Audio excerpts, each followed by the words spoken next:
Can I just mention the event presentation team? I have to salute them because they played Sweet Caroline on my behalf already in the arena. This is DJ Phil from Germany playing Walking on Sunshine. You'll get a lot of those cliched background tracks. Giant steps are what you take walking on the moon.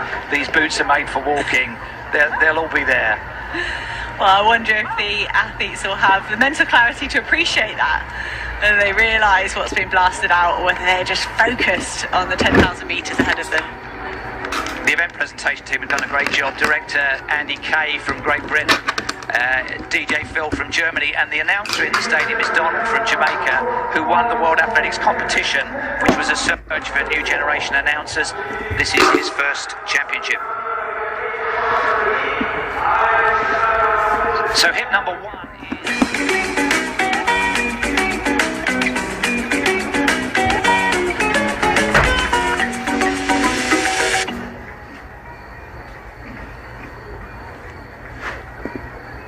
So the 26 athletes are lined up. You can see there's barely room for them on the curb for this 25-lap journey in the men's 10,000 metre race walk. Wanyoni on the inside won the Kenyan Junior Trial. He's got a best of 45.47.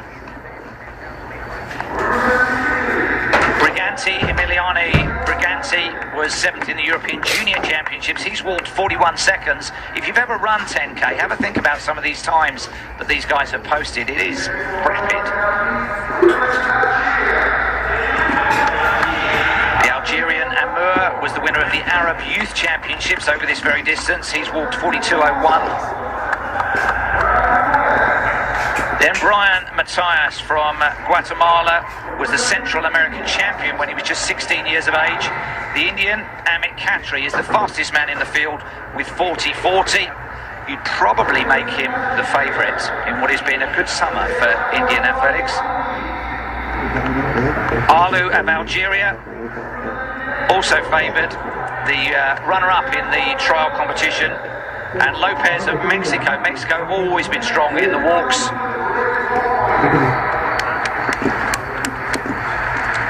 I don't know how they're going to quite fit onto the curb. They may need to extend the line here. You can see they've come around into almost like a hockey stick shape there. They've all got to get on the curve line to begin. How we can do this? Elbows in, fellas. So just happy to take a step back, including the Indian athlete who was one of the featured athletes there. So as Hannah mentioned, even pace is the ideal way to do it, but the only way to win championships is to put in a change of pace at some point. We've seen some really cagey racing in the endurance races. With those changes of pace, and tolerating those changes of pace normally in a race is hard enough, but at altitude I think that is an added level of difficulty. So I wonder if the Mexican athletes, any of them, have the opportunity to prepare at altitude. France, Durand at the front again. They've got some great altitude venues. He could have been up in front row preparing for this. Well, Dimitri Durand was 4th in the European Team Championships event. Best of 42.53. And it looks as though he's decided that he's going to give this a good go early on. It can sometimes be like cycle racing, where an early leader is allowed to get away and then the peloton just try and neutralise it. The danger is if you change speed with any kind of rapidity in race walking, you do run the risk of lifting, of the feet coming off the ground, and the judges will step in. But Durand has decided he'll stay clear of trouble, stay clear of the elbows, and give himself a nice, clean walk on the rail. Well, Durand has been in front row at altitude. I thought, if I was a French athlete preparing for World Junior Championships in Nairobi, that's the place I'd go. It's probably where I'd go if I was any athlete. But Dimitri Durand, so he might have that advantage of knowing this is the pace I can tolerate at altitude. So he can go into this race with a little bit more confidence, setting out a correct pace and having that confidence to think that he can execute a race. So we can see 1 minute 51 for his first circuit. Well, Font-Romeu is a great altitude venue, and it is in the Pyrenees, right on the border with Spain, but it's not that user-friendly for race walkers. There's a lot of rough ground and trails. It's a mountain region. The Tour de France mountain stages went through there. So I was there with Tom Bosworth, the British race walker, and he has to use pretty much the same section of road. It's a campsite road down by a lake, more or less every single day. So the other athlete that's gone away with him is Dmitry Gramachkov, the authorised neutral athlete. He was third in the European Junior Championships earlier this year, cleared to compete as a neutral athlete from May of this year. And they can work together a little bit. And the drink station, he's not gone off to do anything other than grab a drinks bottle, takes the elliptical route back. That's very early to be taking on board fluids, 2 laps into a 25-lap race, but perhaps using that as an overtaking method as well. Fool the field, but I'm just getting a drink, I'm not doing anything, don't worry about me, and then it swings back in. I'll be back. You can see what I mentioned about that arm action. It's much more elbowy. The arms don't swing loose, they punch. And the athletes are therefore relatively well developed for endurance athletes. These two are going for it here, though. My goodness, what a gap they've opened up in 3 minutes of racing in a 40-lap race. You can see the judges positioned out there in lane 6 all the way around the arena. They're in walkie-talkie contact. There is a little scoreboard. When we do stadium PA, we're not allowed to allude to it in case it triggers a judge elsewhere into issuing a card because he hears that somebody else has issued one. So we're meant to stay fairly quiet about it because they operate independently, but it is coordinated. And they will, even in a pack that size, come in with a paddle if they spot somebody that they think is lifting, not putting the lead foot down before the back leg has left the ground, or that they're walking with bent knees, they're not locking that lead leg. That's the fundamental difference between running and race walking. It'll be a hard job for the officials to keep track of all 24 athletes, especially in a big pack like that. It's always easier on the road events. I think they'll probably spread out a little bit more on the road, but that's a tight bunch there behind, as they have let these two athletes walk away down the track. Well, they really have. I mean, this is a fairly old school gun to tape attempt, isn't it? But that's a big gap, and there's more of them splintering away to get drinks. 4:29 for the opening kilometre. Well, you can do the maths on that. It's above 40 minutes, but it's not that much quicker than their personal best. So it's not like they're going out at world record speed or anything too lavish. Just a very cautious opening kilometre or two from this lead pack, chasing pack. You see the Portuguese athlete there using a cooling towel, using that water.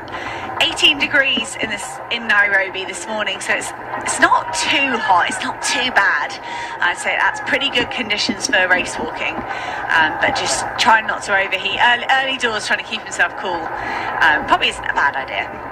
So my point about how their last year has been since the start of lockdown is that roads have always been open. They can walk on the roads, but you get no energy return from the road. Here they are having to compete for 40 minutes on a track that's rubberized, vulcanized rubber that gives a bit of bounce back, in shoes that have developed over the last year, and all of that means that they're a lot bouncier than they would be out on the roads normally, and they run the risk of lifting, of coming out of contact with the ground and incurring the judges' paddles. No, it really does require so much discipline to maintain your technique when you're tired, but also when you're keen to compete. You can see this now, a slight gap opening up on that chase group. So we've got a slight group of 4 kind of breaking away there, and if you're in that third group now, you're thinking, I want to get on the back of that, but you've got to do it with perfect technique. You can't risk picking up a card, which might turn into a disqualification later in the event. So each lap we see somebody taking on board the drinks. That Turkish athlete on the rail there, hip 22, that's Mert Karaman. He looks like he's held together by gaffer tape, doesn't he? He's got taping all the way down his shins, he's got it across his shoulders, he's got it on his hamstrings. He's had a surprising build up to this championship, hasn't he? Maybe it's to soak up some extra water to keep him cool. Turkish athletes who taking advantage of that drink station already. Bolivia, they get a fair bit of altitude in Bolivia. Isn't that where they go for the world cycling speed records because of the thin air? There's a track at La Paz that Chris Hoy and others have tried to break cycling kilometre records at because the air is so thin. So hopefully he's conditioned for this. There's the two Turks, including Gaffer Tape Man. Well, they've both got a lot of tape in. One's got it all the way down his shins as well, hasn't he? These could be the cool heads, you know, because it's a substantial lead, but it's very, very early days, really. Still more than half an hour of racing to go. The race doesn't always go to the swiftest, but those that keep on walking.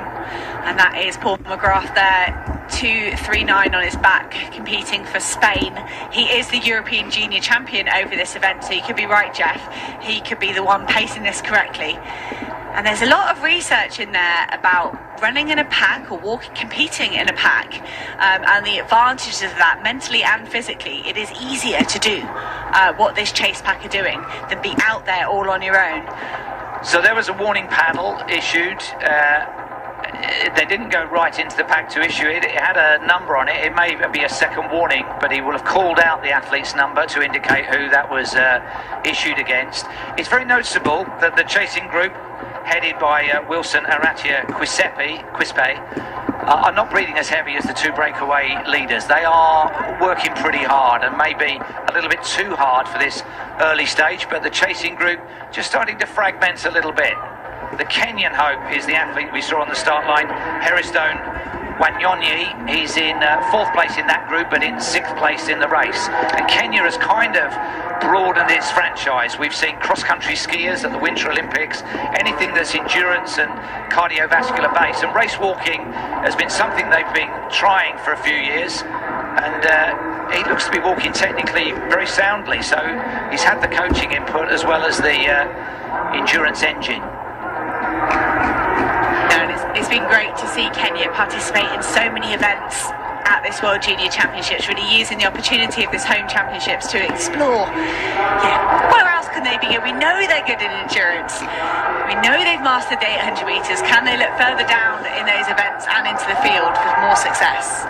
Well, it's a lateral move, but of course Chris Froome was born and raised in Kenya, so in cycling there's a little bit of a background of endurance. That gap is opening though, you know.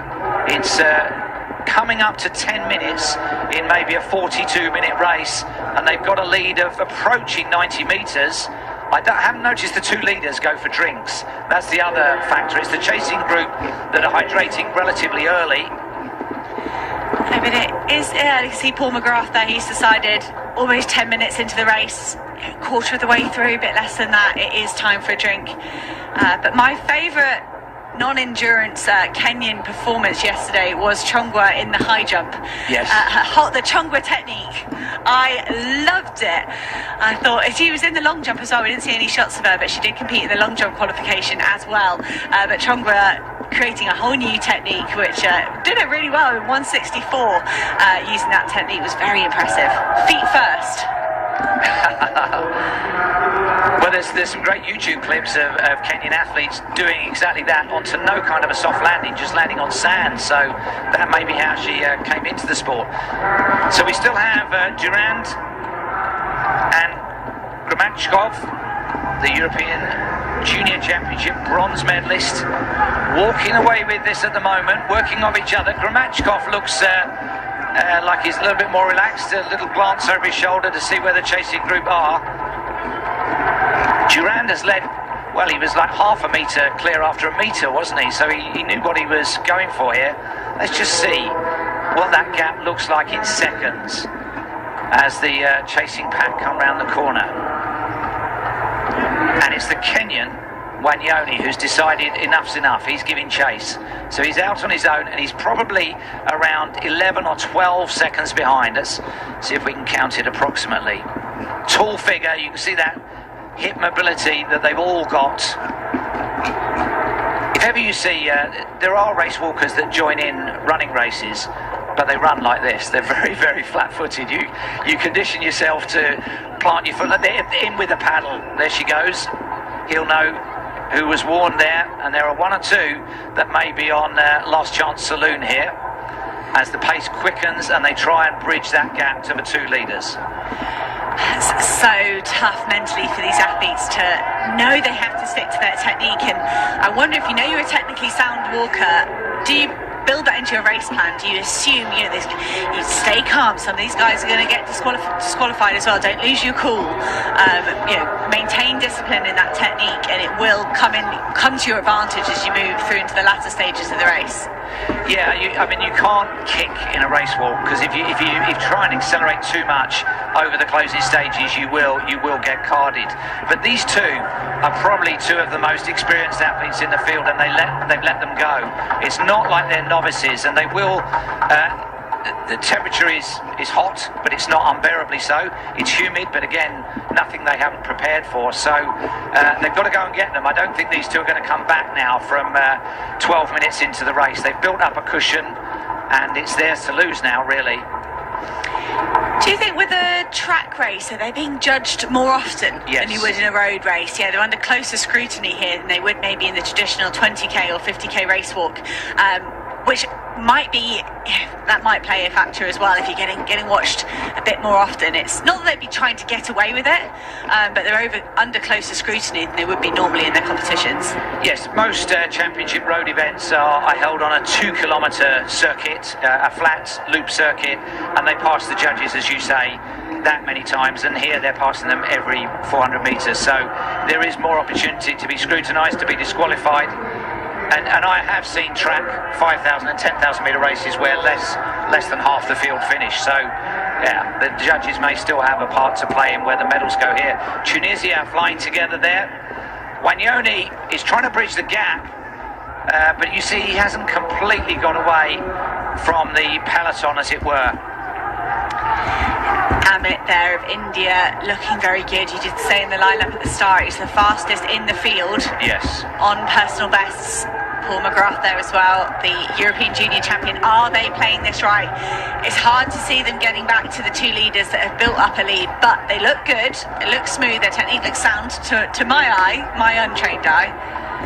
Well, Amit Khatri, the athlete from India, holds the national junior record. He's by far the fastest in the field at 40.40. So on the strength of that, you'd make him the pre-race favourite. But right now, he's back in about, 6th or 7th place? 5th place. And having to observe those leaders and knowing that he's got to do something about it soon if he wants the gold. And there's paddles coming in. Now, was that for him? Was that pointed at the Indian athlete? Or was it the athlete in 4th? It's hard to tell, isn't it? And whenever I see race walking on the track, you mentioned the Sydney Olympics earlier. You're better at remembering names, but there was that lady that entered, the Australian that entered the Olympic Stadium. Yeah, was it Jane Saville? Yeah, heartbreaking disqualification for her. Ooh, a warning for the leader, Now, he perhaps needs to calm down a bit now, because if one judge has spotted it, he's now a marked man, and he could perhaps do with just tucking in behind Gramachkov and just making sure that he's not going to give this away with a loss of form concentration. I think it was to the leader, wasn't it? The paddle was almost touching him on the shoulder. That's the first one we've seen to the leader. But he'll have seen it, and he needs to react to that. If he doesn't sort of discipline himself, it could end in tears. And it must be stressful to pick up a penalty. I don't know if you'd kind of say, I won't want any more than one every 15 minutes. But you'd surely think you're more vulnerable to those penalties as you move through the competition and you accumulate that fatigue. I don't think you can go into it thinking I'll risk a card at any point, really. Maybe in the closing stages if you're shoulder to shoulder, and you can see the group are gaining. So that work being done by Henry Wanyoni is having an effect. That gap that was once 11 seconds is now down to about 6 or 7. And there's a card coming in again, and this time it's for the authorised neutral athlete, Gramachkov. So I think that's one apiece for the two leaders, and they're trying to get away, and the judges are saying, well, if you do, you may be out. And they will have to calm that pace down a little bit, you'd imagine, to avoid any more penalties. But you're right, that gap down to 6 seconds now. Durand and Garamachov could come under pressure, and that would be quite disheartening, I think, to get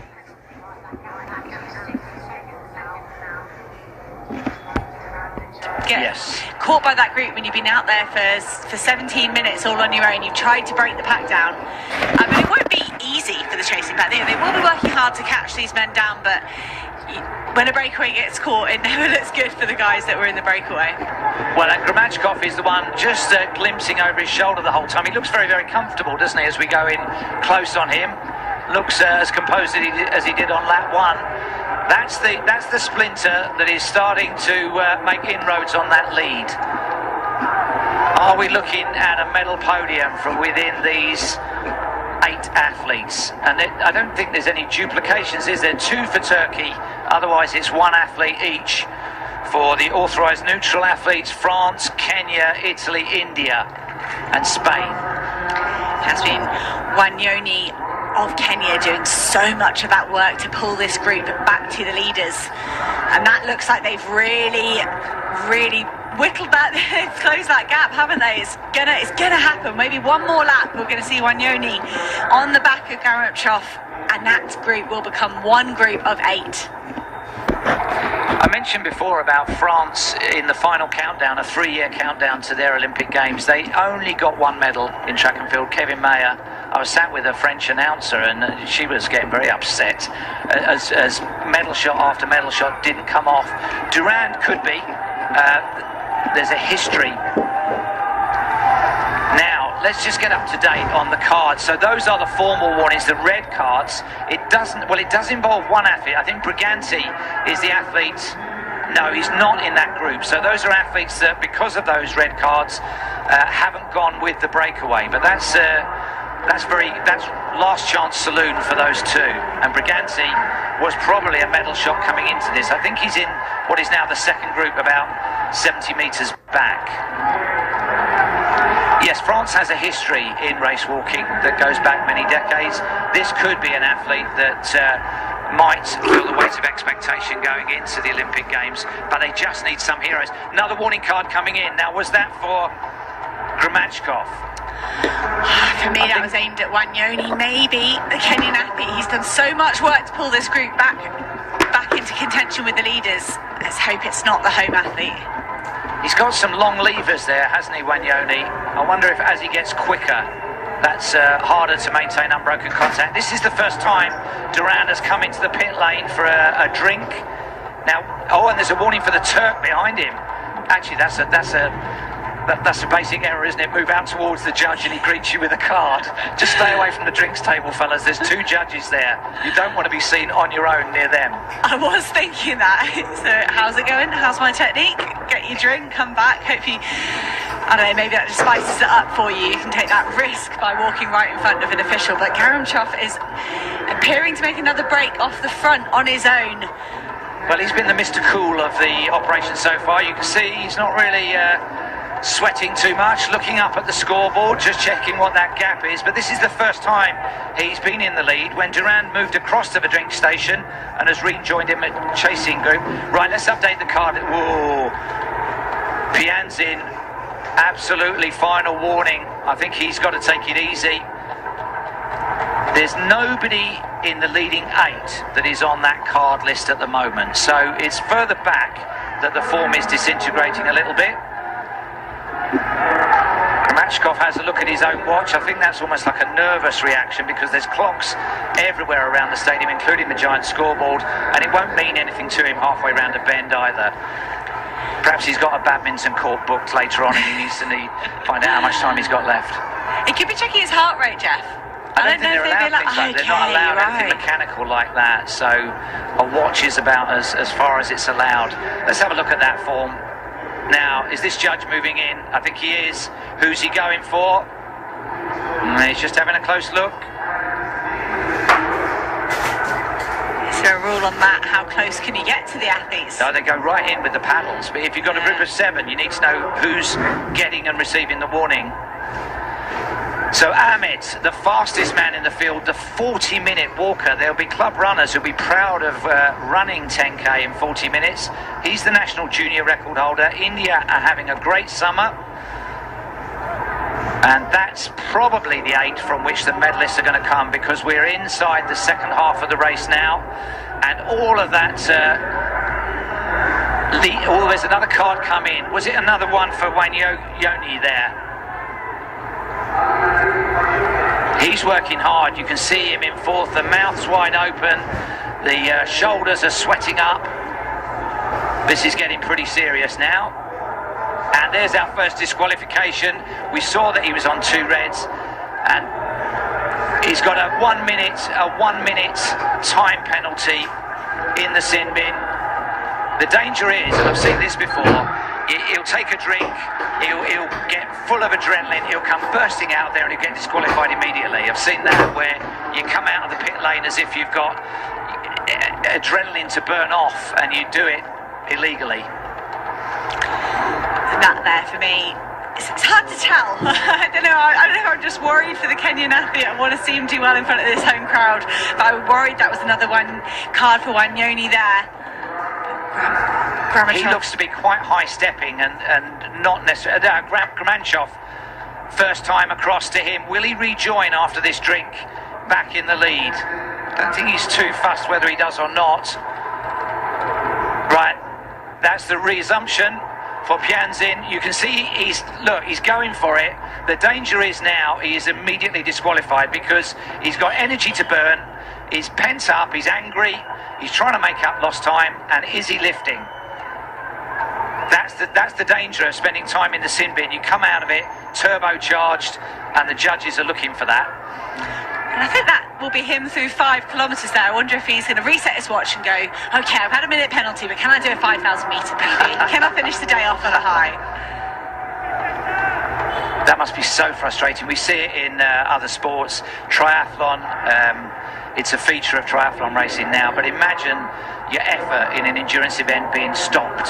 Your head would be all over the place, wouldn't it? Amit, the pre-event favourite, in front for the first time. The Indian, the national junior record holder, 3 out of 3 wins on home soil so far this year. Winner of the Indian Federation Cup, which is where he set that national junior record. Winner of the Indian Junior Championships, winner of the Indian Youth Championships.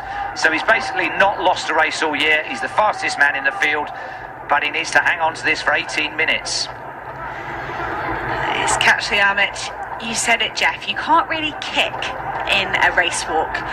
It's too risky with the disqualifications. It just doesn't really work. But you do wonder when the young Indian athlete might put in a surge, might push on this field and try and break it apart. Because at the moment it's still 8 guys for 3 medals, and that's not good maths. But Amit will have an eye on that gold medal. He won't be worried about the minor medals, and he's going to look to push on in this field. Paul McGrath, and we will call him McGrath even though he's Spanish, is having a great walk here. His background is that his mother Isabel is Spanish, his father James is Scottish, and his father's parents are Irish. So he's a one-man United Nations, and he's now hit in the front for Spain. And Spain have a national walking centre. The Irish team actually goes out there to train with Robert Heffernan, so they've got a great heritage and generations of walkers, and he looks pretty composed, doesn't he, at the moment? He does, and it's really good for me, Paul McGrath. He's paced as well. He's a championship performer. If he's got that gold medal from the European Junior Championships, he beat some of these other athletes. Gramanchov was only 3rd at the European Junior Championships, and for the first time we've got the French back in the lead. Dimitri Durand, he's taken a nice 10 minutes in that pack, but Durand is back in the lead, 8th at the Junior Championships for him. But like I said, he's been training at altitude, so he could be thinking the rest of this field are going to be suffering at this 4,000 feet, and he's pushing on with 4 kilometres to go. So 6K reached in 25:52. The sound of the drums, a good rhythm to compete to, and there is atmosphere in the stadium. If you can't have your family and your friends and your colleagues there, you'd want your teammates, wouldn't you? And the team seats are full. There's a number of athletes who've completed their activities, so they'll be down to support these other athletes, and that's who the competitors will be trying to impress, the teammates in the team tribute. Well, and live research on my Instagram, Paul McGrath has been in Sierra Nevada. Yes, which Now, is a high altitude venue. And anyway, you said there's limited walking availability in Font Romeu. I think Sierra Nevada, it has got a track at high altitude, but it's got very little else from what I've heard. Very hilly up there, so that would be a hard place to prepare, but great altitude. So maybe Paul McGrath is using that altitude training to good effect in pacing himself in this 10,000 metres. But you can see him trying to cover this move from Amrit. That looks like a serious move from the Indian athlete for me. Amit Khatri is a bit of an angry man because our director Mark has noticed that he's twice gone for drinks bottles and twice muffed it. So will he go for a third time lucky? Here's the replay. Look, he's a great walker, but he's not too good on the grab because he's gone out twice. Here we go. Look, plenty to choose from. Have a go, son. Any bottle, pick a bottle, any bottle will do. No. That's why he's angry. And you would be, wouldn't you? Just an extra fast lap so he can get back round to get his drink. Maybe it would be stressful walking straight past an official, straight past that judge. Maybe he was the pressure got to him, but he'd be keen to pick up a drink. He's opened up a gap there over the lapped athlete in order to give himself a second to properly get a bottle this time. But McGrath has covered it. Well, when you're absolutely parched but you've got butterfingers, what can you do? He'll have to grab one and put it in the waistband of his shorts this time because 2 out of 2 is a shocking pickup record. Here he goes. Is he going across or has he had enough of that water? He does have a tendency to... Here he goes again. Right, come on. This time, son, get it. Get your arm out early. And grab. Yes. Oh, and he's only putting it over his head. Have a drink, that's it. You never know where your next drink's coming from. So 28 minutes, yes, get it all down here. He's quite wound up by that, I think, isn't he? Now, and I do think Khatri Amit might be trying to make a winning move here, kicking off that water station. We see that in the marathon quite a lot. He kind of use that as an opportunity to open up a gap. And Wanyoni is trying to cover that gap again. He's really been the workman in that group, the Kenyan athlete, pulling that group back to the leaders a few times. And could he do it again, or is Amit going to walk away down the track? This is his bid, isn't it? He's not mucking about now, and I think the Kenyan Wanyonyi has recognised that. Look at his face. Look at his face. Both sets of teeth bared. He knows that if he lets him go now, that's the gold medal gone. He's willing himself back in. I'm surprised he's not grabbing at that charm around his neck to try and haul himself back. Look how much this matters to a home athlete. He's going. So there have been busy action from the officials, and you can see Pianzin had to serve that time in the penalty box. Wanyonyi has got one warning, the Indian has none at the moment, so he can walk a little bit more freely. Wanyonyi is committing everything to this because he knows he has to stay in touch with the fastest man in the field. I'm watching this official coming in from the left, watching eagle-eyed. I don't think he's making a move this time. And Gramatchov, who previously in the first sort of third of the race didn't take any drinks bottles, has come in twice for drinks this time, and that maybe is costing him a medal. The card coming in, was that for McGrath? Could have been in fourth. He's not on the red card graphic that we just saw, but he needs to be careful. Fourth is the loneliest position to be in a championship, but it's also the most desperate because he knows that it's slipping away from him. The only currency people talk about is gold, silver and bronze. They don't say well done if you finish fourth. You get condolences messages. So he knows he's got to try and bridge that, but he's got to stay the right side of the judges. Amit, that was a 4:05 kilometre. I think that is the fastest we've seen in the race so far. So the Indian athlete really piling the pressure on, and only Wanyoni for company at the moment. Has he opened up a winning gap or a gold and silver gap over the rest of the field?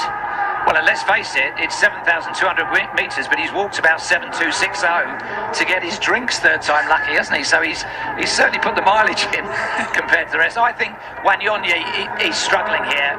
I reckon the judges may have something to say about it, but fair play to him. He's absolutely on his limits now, trying to hang on to the leader. As you say, he knows how much it will mean to get an inaugural race walking global title for Kenya. And so it's do or die. Now this judge, yeah, he's having a look. I think he's issued his fair share of cards, looking only at the feet and the knees downwards. I think And Wanyoni, he's worked so hard for the first 30 minutes of this race. I'm almost relieved to see it's only the one penalty for the Kenyan athlete. And when you look, he doesn't potentially have the normal style that we'd expect from an established race walker. And it does look more like what we see on the senior circuit. But Wanyoni, he's managing it. Here's the card update. Pianzin is out. He's been disqualified. And was that a red card for the leader? Was that a first red card for Amit? So you can see as they fatigue, as the heat takes a toll, the pace takes a toll, the altitude takes a toll, the form is going. And I think the one that's looking most ragged is Wanyonyi, but he's in a silver medal position. But my goodness, he's right on his limits. So that is the disqualified athlete. He came out of the sin bin turbocharged. The judges were on the lookout for him. What can you do? His race is over. What a shame. Not happy, but not sure which way to go as well. Where's my kit? Get me out of here. See, Mazlum Demir of Turkey, we saw a shot of one penalty card for him, but he is in bronze medal position. He seems to be working his way out of that chase group to secure that bronze medal. He'll be aware he's got one penalty next to his name, so he'll be trying to walk safe.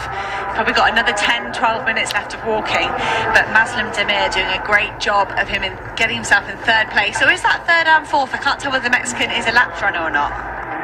No, there is. It could be a lap runner. These two have both decided at the same time. Remember, Amit downed most of that last bottle, so the heat's taking a toll. Will he drink some more here? Yep, a bit more. That could have been an opportunity for one of them to press on there. So it does. Look how hard he's working. My goodness.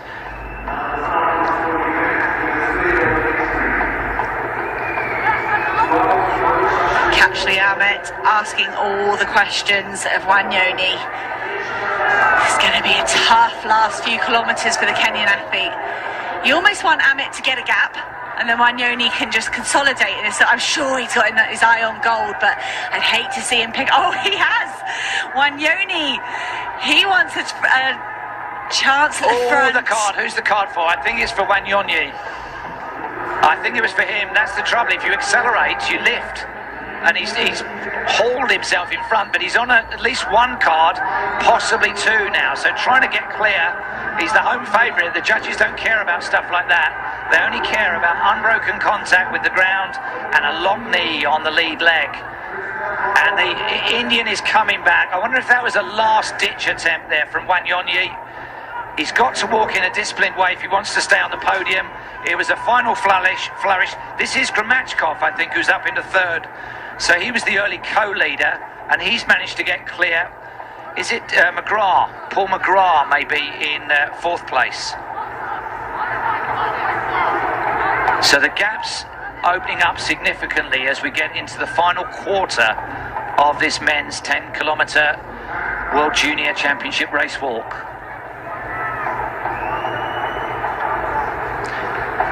So between Amit and Wanyonyi, there's now a second or two. This is the battle for bronze that we're looking at here, and it's not clear-cut. So Gramachkov's got a bit to do to regain that. He's off the medal zone at the moment. He has a sort of casual, diffident air to him, doesn't he? He doesn't look... He looks distracted slightly, doesn't he? But he did work so hard in the first few kilometres with Dimitri Durand keeping Paul McGrath company there in that chase for the bronze medal. They've got a Mexican athlete in there as well. We've got a couple of Mexicans in the field. It could be Lopez there for Mexico. We're into the last 5 or 6 minutes of walking. Wanyonyi will know that he can't afford to leave it to the last lap because he's on warnings. There's the card situation. Wanyonyi's on one, and Amit isn't on any, at least not on that caption. And neither of the other medal contenders. Well, Gramachkov's on 2, so that would explain why he's slowed right up, because he knows he's had the paddle in his face, and he needs to be careful if he's to get a finish here.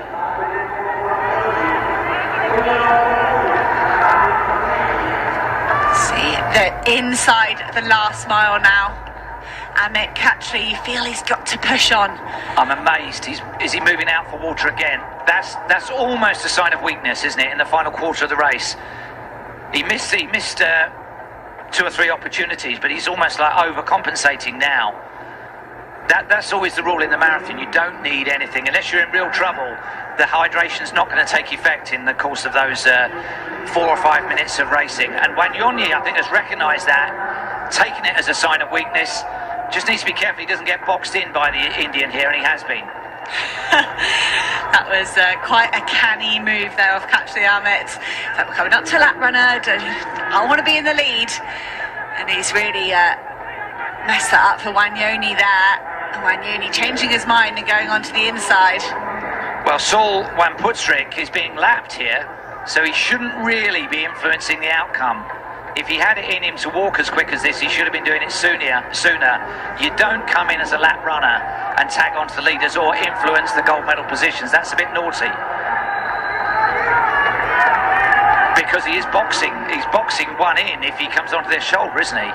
They need to get beyond him, really. That's if anything, he should be out on the outside of lane 1. That's the etiquette. See Wanyonyi and Kachli Ahmed inside 3 laps to go. You would, I'm nervous. I would rather have seen one break free when they're under the scrutiny of the judges and they've got to hold their technique with 1 kilometre to go to have 2 men fighting it out for this World Junior title. There's 3 men in contention for the bronze medal, or is that 2 or 3 in that chase group? You see a Mexican athlete in that bright green vest trying to make a bid for the bronze medal. Paul McGrath for Spain still in contention there as well. Paul McGrath there, you can see him making a bid for that bronze medal. 1,000 metres to go for these men. There's a few cards in that group as well. You can see Durand, our early leader, and here's Juarez Lopez of Mexico. Just watching the bronze medal walk away with Paul McGrath down the track. Well, 1 kilometre to go for that pack. 4 names he's got: Christian Donovan, Juarez Lopez, runner-up in the North and Central American and Caribbean Youth Championships. He is one of the fastest walkers in the field at 41.59, so he was a genuine medal shot, but you can see the head is rolling.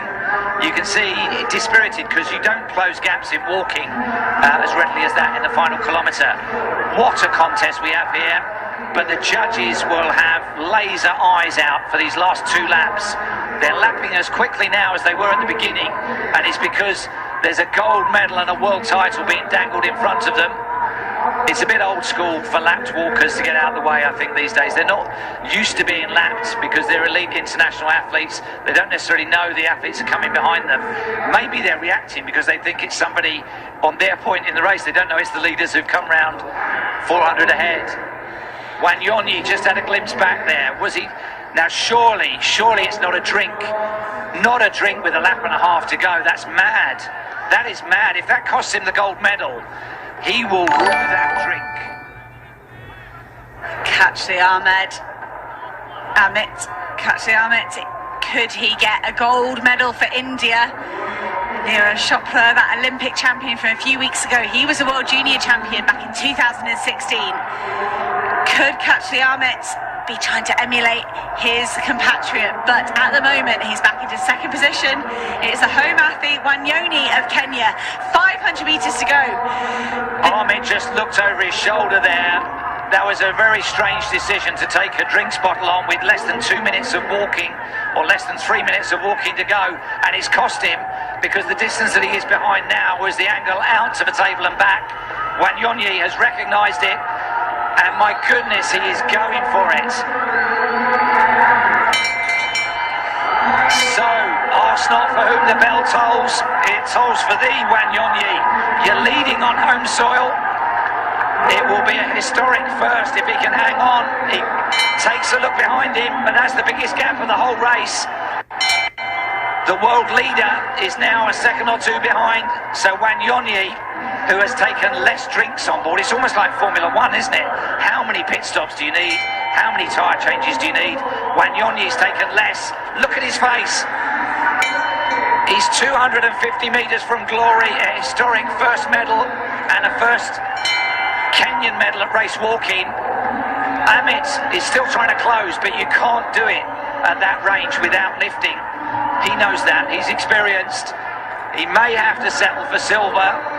You can hear the noise in the stadium. There must be plenty of Kenyans in there, notwithstanding that it's behind closed doors. Wanyonyi's going away now. The time won't matter. It will be a lifetime best for him. The grimace is turning into a grin. He's absolutely loving it. The arms are still punching high. This could be India's first medal as well. So what a moment for Kenya. We know all about their distance running credentials, but they're going to have a first ever global medal in the 10-kilometre race walk, and it is to Hairiston Wanyonyi of Kenya, the world junior champion.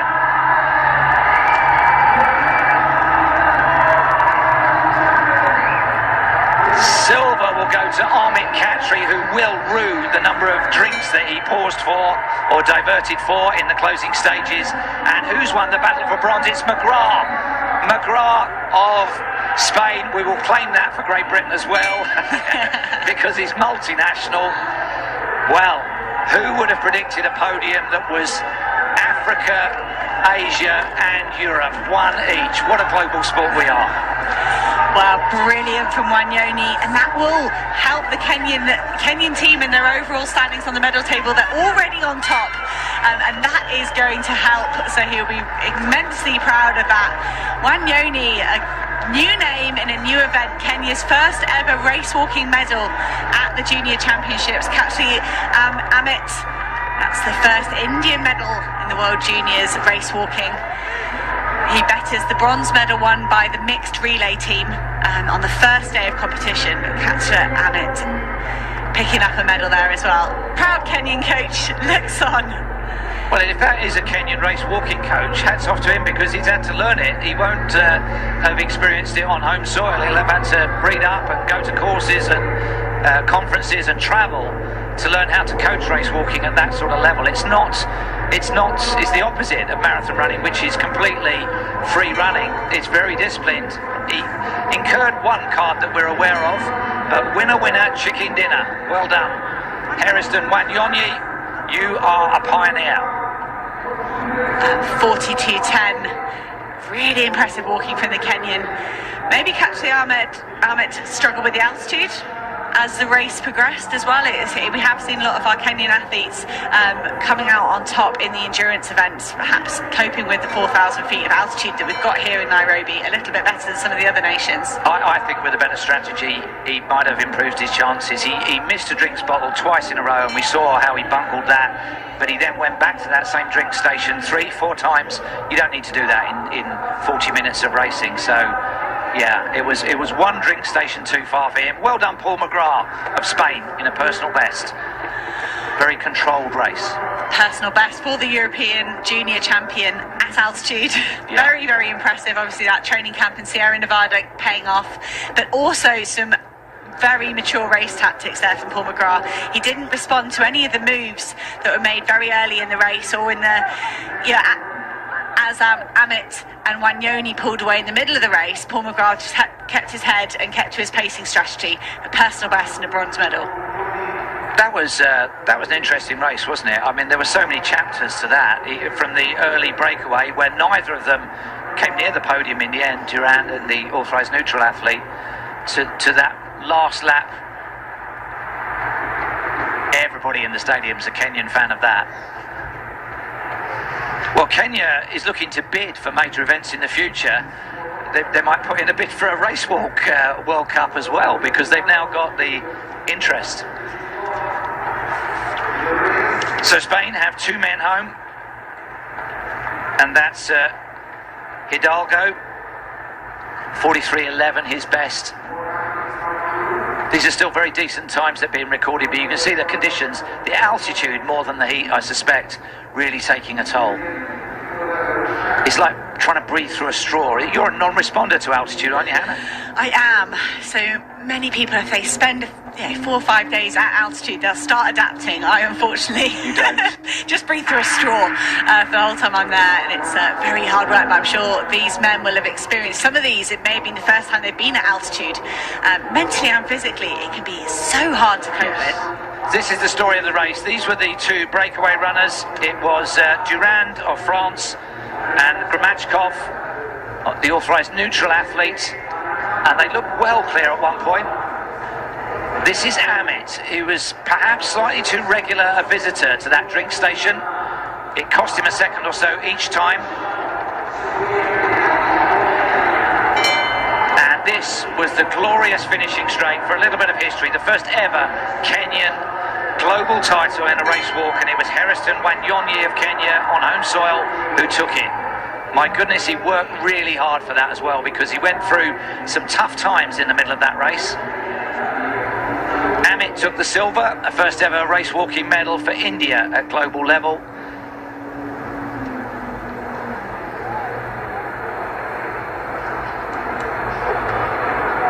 And the spectators, they don't need much excuse for a party, do they? And a home win, that's good enough.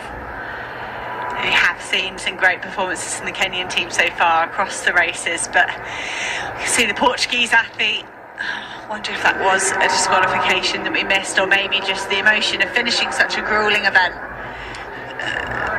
Portuguese athlete giving absolutely everything. At these championship events at global level, the overriding emotion around the village in the athlete hotel is disappointment. Most people don't get what they came for.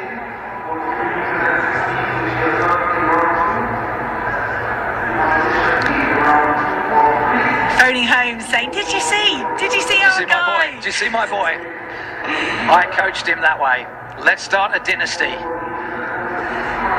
Wow, and you feel that it would be wonderful to see the Kenyan insurgents in race walking, but whilst they've been walking around the outside, we have had the decathlon competition carrying on. We saw them in the 110 metre hurdles at the start of the programme. This is Francesek Dubek, the Czech Republic, first round throw for the Czech athlete. That looks good, dropping down over the 45 metre mark. PB's 44.22, so if I've eyeballed that line right, that could be a personal best for the Czech Republic athlete. Already got a personal best in the high jump and the 400 yesterday. Could he be making it? Three out of the events so far. On their 7th event, so Dubek there, 45.74. That is a personal best. Big points, 782 points. But this is our event leader, Yante Hortakita, into the discus cage. Fresh off a PB in the hurdles. 44.89 is personal best. That won't trouble it. First round throw there. Yante Hortakita. They only get 3 attempts, and we've talked about the nerve-wracking element of these technical events to move into the multi-events arena. You're trying to score points in every event. You'll be desperate to get a mark on the board. Oh, I was pleased with that.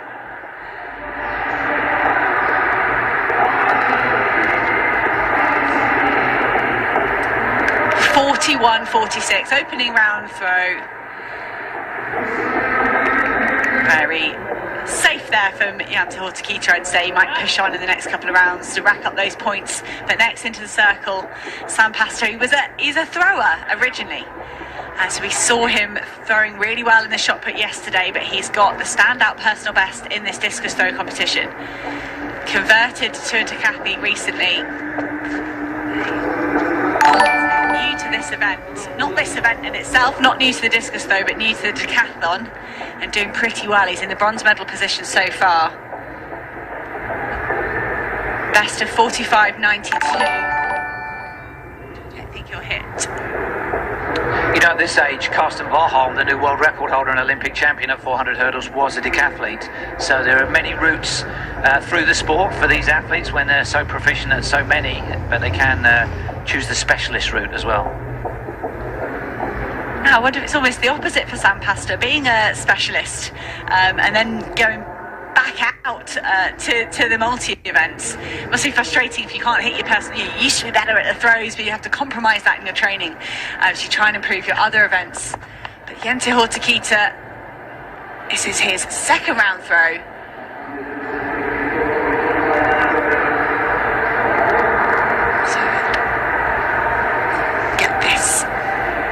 Discus throw competition underway. Like I say, just the 3 rounds, so it won't take the 8 competitors that long to get through these.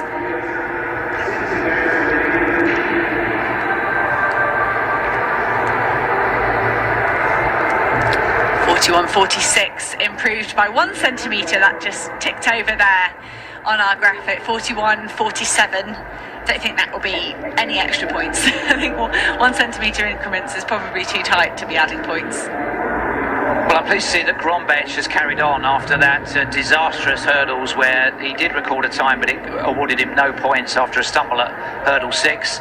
So he's pressing on to make the best of effectively 9 scores that he can do. And on day 2, why not finish it off? Well, we talked about this with the women's competition a couple of days ago. At some point in your career, you're going to be under pressure and you're still going to have to perform. You'd hope that it's not pressure from a mistake in an event. It might be you're fighting for a medal, but you have to be able to regather mentally and physically and complete the event. And I'm sure that's what we're going to see Grombeck doing.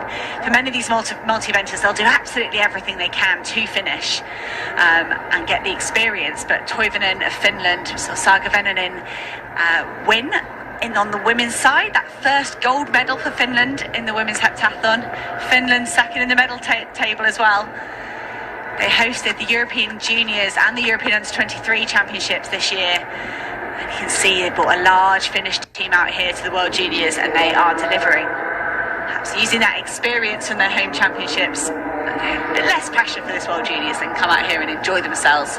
So you said handle pressure situation. Grombeck's on 2 foul throws. He's only got 1 throw left to score points. You think you're having a bad day? Poor old Grombeck clattered the hurdles and he's sitting on 2 fouls with only 1 throw left to get some points out of the discus. That'd be a shame, but Toivonen, he has got a valid throw in, 41.17. Give him a few points. Let me see. Ian Tempest kindly lending me some of his research notes to help me. That will get around about 700 points, I think, for the Finnish athlete. Have a look at Alessandro Sion from Italy.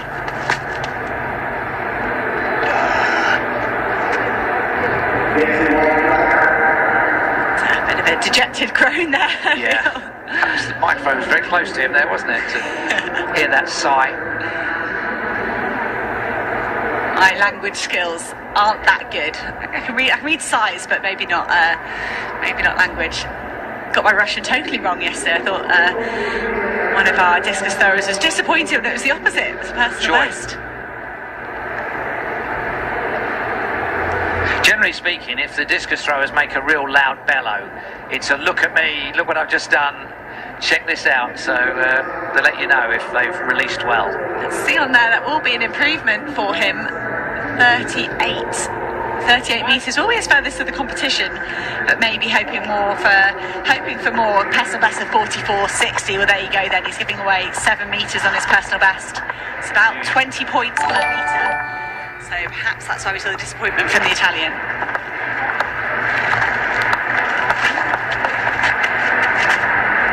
Sam Pasta here, bronze medal position.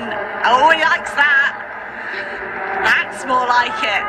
Final throw of the competition for Sam Pasta. Like I say, discus throw specialist, so he'll be keen to rack up points. Bronze medal at the moment. I think he's still in the bronze medal position. I was trying to figure out whether he could catch Dubek in the silver medal position. I don't think so. He is the longest thrower in this competition on paper, 45.64, so still trailing by 10 points than the silver medalist Dubek at the moment. Did you notice then when he called for rhythmic clapping, he got it. He got it from the team seats and he got it from the augmented sound system on the stadium PA. So the atmosphere's there. Here is a man living dangerously.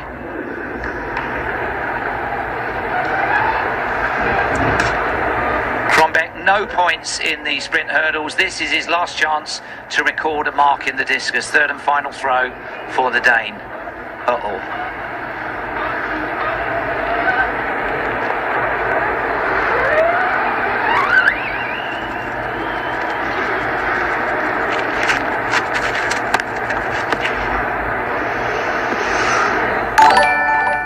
That's all right. That's points on the board. That is. Did come up as a disqualification in the hurdles. Yes, because he went out of lane, presumably. Yeah, he went out of lane. He also pushed over in frustration. He pushed over one of the other hurdles, and I don't think you'd give someone a conduct warning. I mean, he didn't hurt anyone, he was just frustrated, but he did come out of his lane as well. But Grombeck will get some points.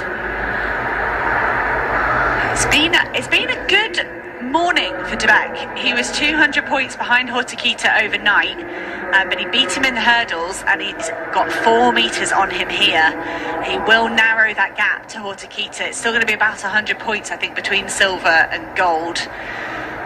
As we looked for, I mean, De Beck's got a better pole vault, maybe another 10 points in there, and his slightly better javelin throw. I don't know, it could be an upset in this second day for the Czech athlete, but I think it could take a mistake from Janta Hortiquita to give up that bronze medal, that gold medal.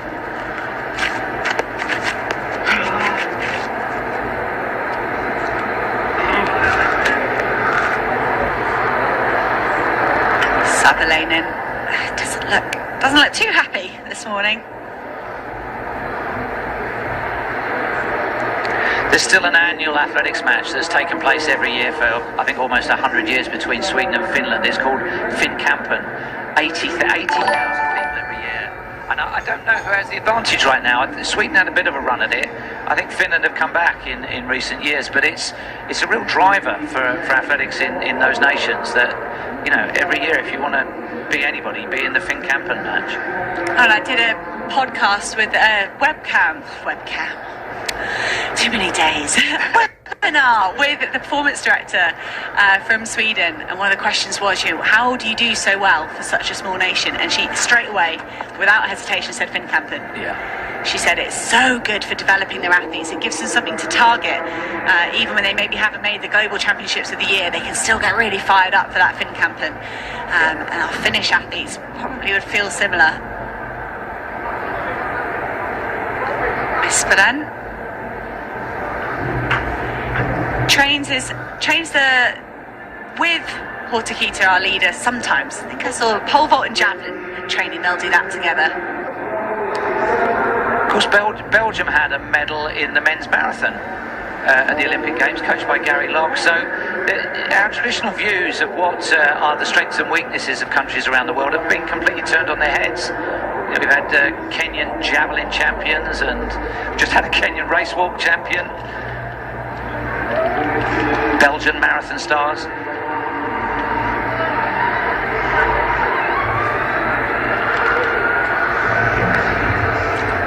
See František Dubek leading this event. He won the hurdles, he won the 400. Could he be adding the discus though?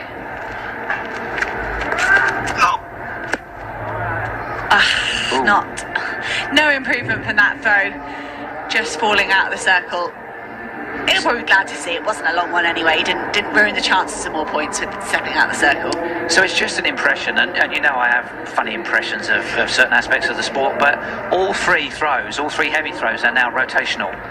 And you've got some powerful athletes delivering rotational throws, and the way to get more distance, aside from strength, is to rotate quicker. But to rotate quicker, you've got to be pretty nimble to stay in the circle. So we are getting far more agile, athletic heavy throwers, because they have to stay in the circle of that level of torque.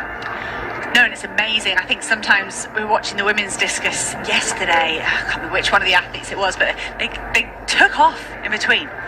They were spinning, but they got air in between, and that power and that speed to control that and balance. And you can see, Hortiquita there just struggling to maintain his balance. But as they strive for further distances and more speed, as those emotions come in the latter rounds as well, you're almost desperately hunting for more meters. It can be very hard to control. Yeah.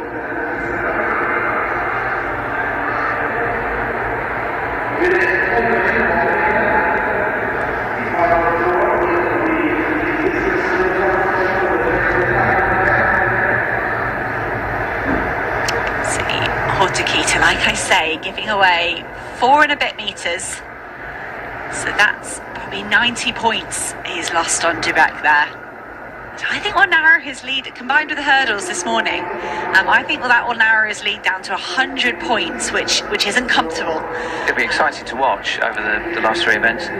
So the athletics equivalent of the yellow jersey in a multi-event is the green back number. That marks you out as the leader through the rounds.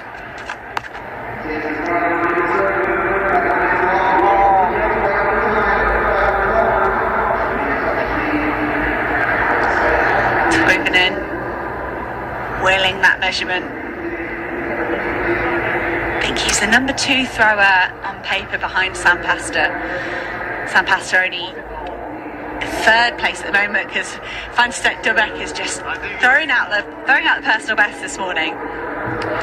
We should just give a shout out to Gabby Piericini, who's the foremost multi-events aficionado around the world, and she's just texted me to say that Finnkampen now includes multi-events for the first time, so there's even more incentive for the athletes to be up for that match. I wonder if Saga Vananen, our heptathlon champion, will make it 3 for 3.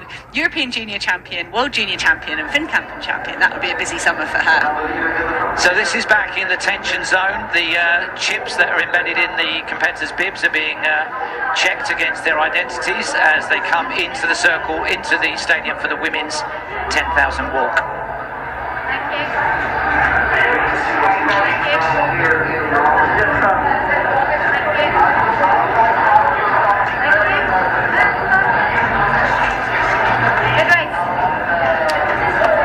So I do like this because this is where the hearts are really pounding, the palms are sweaty. It's the moments before they're released into the stadium. We're with them, working our way down the very patient queue that are about to challenge for a world title. In a moment, the curtain will go back.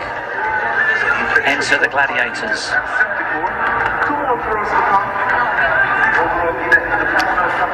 It's great to see such a large field. We've got 34 on our list. See if they all make the start line, but that's great. And you can see we've completed the men's discus throw for the decathlon. František Dubek, personal best 45.74, second personal best of the day. Sutherland in there with a personal best as well, but Jose Sampasta, Jente Hortakita, František Dubek, they are our top 3, and they were top 3 in this event as well.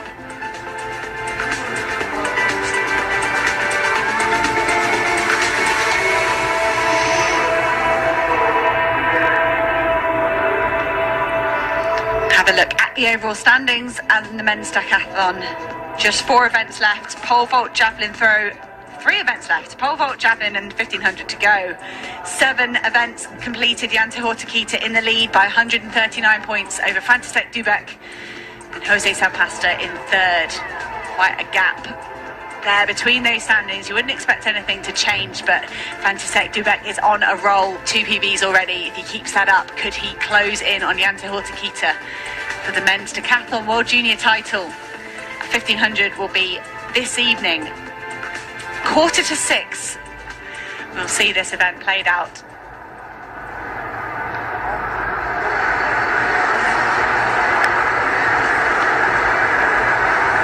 Is the biggest field of the championship for this women's 10,000 metre race walk. You can see it's a double-decker start. That outer row will go one bend in the outer lanes and then cut for the inside.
So the start list will scroll on the left-hand side of the screen. We'll take a quick spin across both decks of the starts, pausing for a couple of athletes. First of those is hip number 4, the Russian junior champion this year, cleared as an authorised neutral. It's Anastasia Kolchina, who's done 44.41 on the roads. Then out at hip number 9, European team junior champion, is Aliska Martinkova of Czech Republic. A lot of strapping on that left upper arm.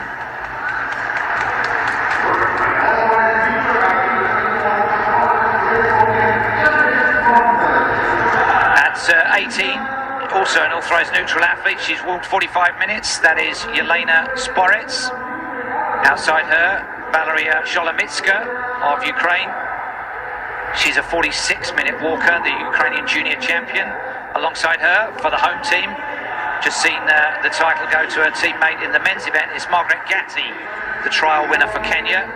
And then on the outside for Mexico, Sofia Ramos Rodriguez, second in the Youth Olympic 5,000 metres. And we'll go to the second deck, the outer lane walkers. And the athlete we're looking at there for France was third in the European Youth Olympics. That's Maëlle Biré-Hasloui, 46.32, her best. So, it's pretty clear that to be an elite race walker, you have to have at least 8 syllables in your name, or score 100 points at Scrabble. Thanks to our director for choosing those names that were barely fitted on the page. Here we go with the women's 10,000 metre race walk World Junior Final.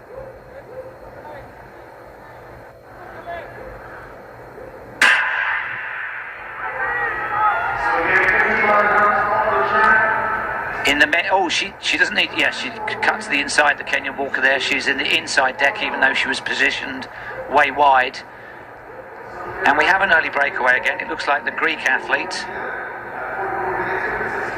Anastasia Anatopoulou. My goodness, she means business here, if that's her. Oh, it's the Indian athlete. So, India with a silver medal from the previous event. Baljit Kaur.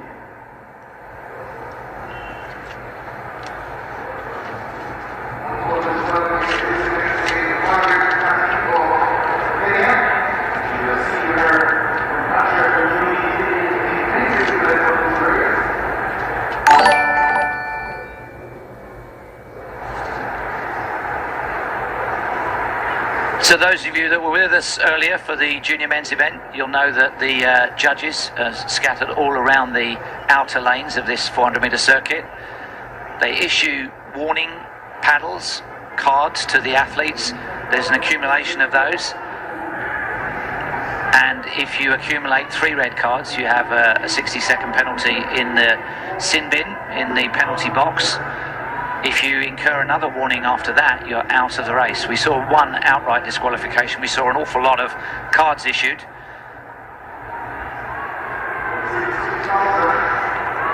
But we did see a breakaway performance in the men's event, and in the women's event says, well, hold my beer, I can top that, because this is a huge lead after 400 metres. She must be fully 10 seconds clear. We saw that from Gramachov and Durand in the men's event, and they got caught probably around about after 15 or 16 minutes, about a third of the way through the race. They did come back okay. Durand came 4th, Gramachov 5th, but I don't know, maybe they were going even pace. I haven't analysed the splits, I haven't looked at that. So I can see the merit in walking smoothly and having even splits, but it's a lonely race if you're going to put yourself out there in the lead at this early stage as the Indian athlete is. Well, especially if you do it then to take a drink 2 minutes in, because that will be giving away a second or so of that lead, but she knows what she's doing. She's an experienced athlete.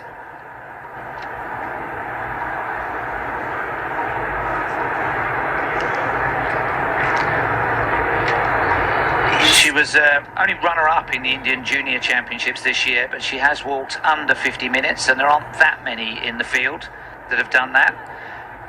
And it's the same 1-2 as we had in the men's, just in a different order at the moment.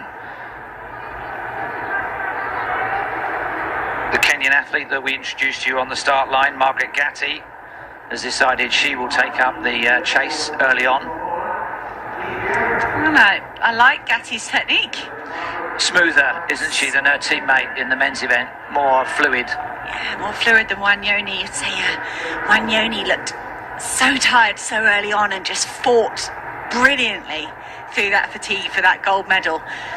But Gatti, for me, that looks more economic, more sustainable. More sustainable, yeah. I mean, that's the thing. It's a judged event, but there are no comments in the medals table. It doesn't say look terrible or lucky to get away with that. It just says gold medal. So we can all think of endurance runners.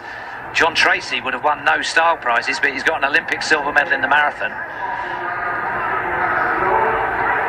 I think Chongwa in the women's high jump, I already mentioned her. She can win all the style points, the feet first high jumper. Chongwa style. So let's have a look sideways on what kind of a lead Kaur of India has built up here. Just 4 minutes into the race. Let's get an indication, because it is the Kenyan that is giving chase, Margaret Gatti, or at least it was last time we saw her. So she's gone clear of the pack. Well, whatever happened, it's Ethiopia 3 and 4, so plus ça change. East Africa really starting to make some inroads on the other endurance disciplines away from running and steeplechase. I guess they'll have known this event. I don't know how far out World Junior Championships are awarded, but obviously this was postponed, and they'll have known it was coming for 3 or 4 years. So they've probably put a squad and a system in place and some coaching around this. So the 2 foremost distance running nations in the world have got walking places here that are attacking the podium, but it is India, who we've never sort of regarded as an endurance nation, that have already got 1 medal and have the walkaway leader in Kaur in the women's event, albeit only 5 minutes in. Worku of Ethiopia has done a good job at pulling the rest of the field back to Gatti. I don't know if they've accelerated or Gatti's settled down, but Worku bringing the rest of the field in. That'll be disappointing for Gatti. I should like to get away, get in that silver medal position and focus on the Indian athlete in front of her. But we now have one big chase pack trying to do everything they can to keep Baljit Kaur in their sights.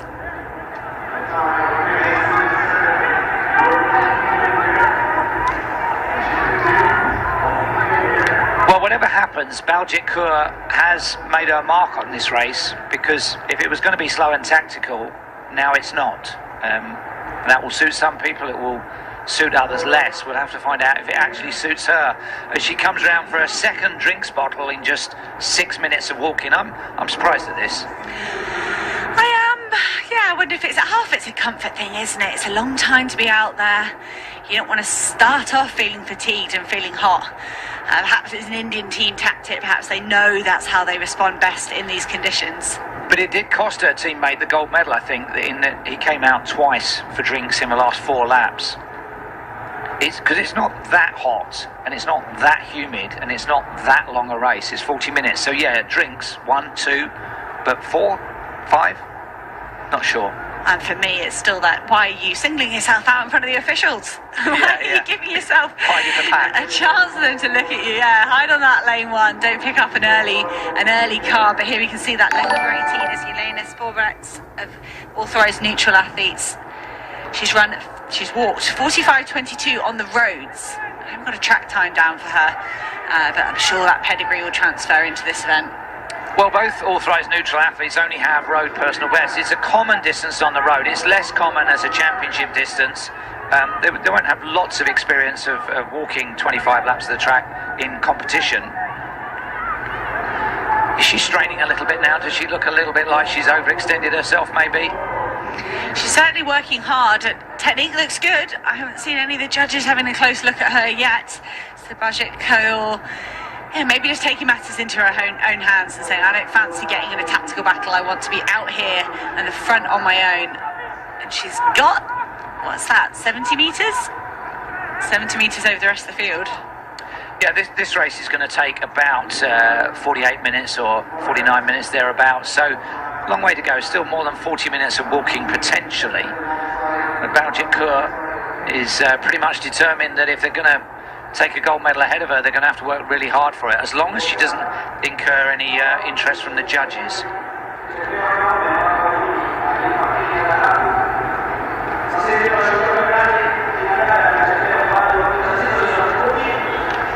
So there's a paddle being offered way out to the left. I hope whoever was the recipient of that formal warning knows who it is. seem to have a whiteboard over the other side of the track. Maybe they yes. jot it up on there so you can check out. So here's my number up there. I wonder if they put names or whether they just put leg numbers. This would be awful lot, like you said.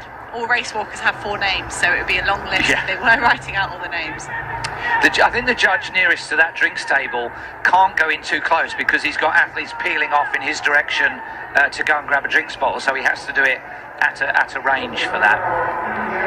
The 2 authorised neutral athletes both have quite low slung arm actions. There's no sort of backlift of the elbows, as it were. It's all happening in front. That gap's closed slightly, hasn't it? Has a little spot out there doing that work. That is a yellow card, maybe for Sugat, Ethiopia or Worku. It was in the middle of that pack there, wasn't it? Yeah, I wasn't sure. He obviously shouted out the number to whoever it was. I wasn't sure if it was Gatti there, that perhaps he had to withdraw it quite quickly because of the size of that pack.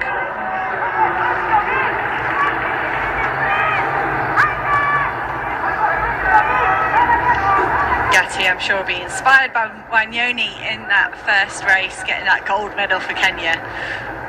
Well, on Monday, Seb Coe and John Ridgeon of World Athletics went down to Mombasa for a reception with President Kenyatta, and the medalists from Tokyo were there, and they were each awarded $1 million shillings, $1 million Kenyan shillings, which sounds great. It converts to about $8,000 US, so it's still great. But that's how famous you become if you deliver at global level in Kenya. But you're idolised. There are David Beckhams and there are Roger Federers, but on the whole, it is an endurance-based nation, and they really lionise their winners. Well, then I really hope if there's people out there in Kenya watching Herestone Wanyoni take that victory in the race walk, I wonder if we'll get an influx of race walkers. They'll stop running to school, start walking to school. Well, the one thing you would say, at the moment there's not a lot of money in race walking, is there? I mean, you compare it with the World Marathon Majors and the Worldwide Marathon Circuit and the appearance fees and prize money in the Diamond League and things like that. Race walking isn't as affluent yet as that, but then it's an opportunity in that respect. I heard a good story about there's a biomechanical study they wanted to do on race walking, and they didn't know how they could get enough subjects to get their study across the line. Someone said put some prize money on in a race walk. Everyone will come and walk around a 1 kilometre circuit. You can get all the footage you want. And they did. They got the best race walkers in the world turning up for a good trip and some prize money, and to contribute to the research in their event. So that's one way to it's one way of doing it. Yeah, I do think the future for race walking is probably in technology. It will be on sensors on the shoes, in the same way as fencing. You know you've made a contact because the electronics connects between the épée and the foil and the body. I think it'll be something like that for race walking on a reduced circuit, and then the judges only have to worry about the lock knees. The technology does the rest. So Baljit Kaur still maintaining probably about 6 or 7 seconds over Margaret Gatti of Kenya, leading that very large pack that comprises a big chunk of the field in second place. See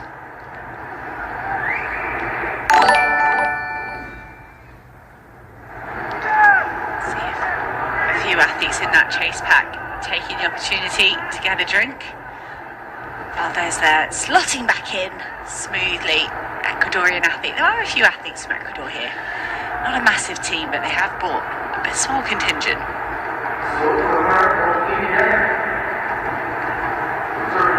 When they're this bunch, there is the danger of contact. It's not as pronounced as in running because they're lower slung action, but there's still the opportunity to clip heels or trip, catch the curb, catch somebody else's elbow. So you have to concentrate a little bit harder when you've got people weaving in and out around you. And that's what Baljit Kaur has decided she's not up for. She's gone well clear. Martin Kova there. Now, who's that paddle for? Was it for Martin Kova? I think it was behind her. It's hard to tell from our camera angle, isn't it? I was going to say Martin Kova, one of these European athletes, silver medal at the... Am I making that up? One of our accomplished European athletes, potentially pacing it right. We saw that from Paul McGrath in the men's race. This field just starting to spread out a little bit as Gatti's closing up on the Indian athlete. Gatti of Kenya making inroads on Baljit Kaur's lead at this stage.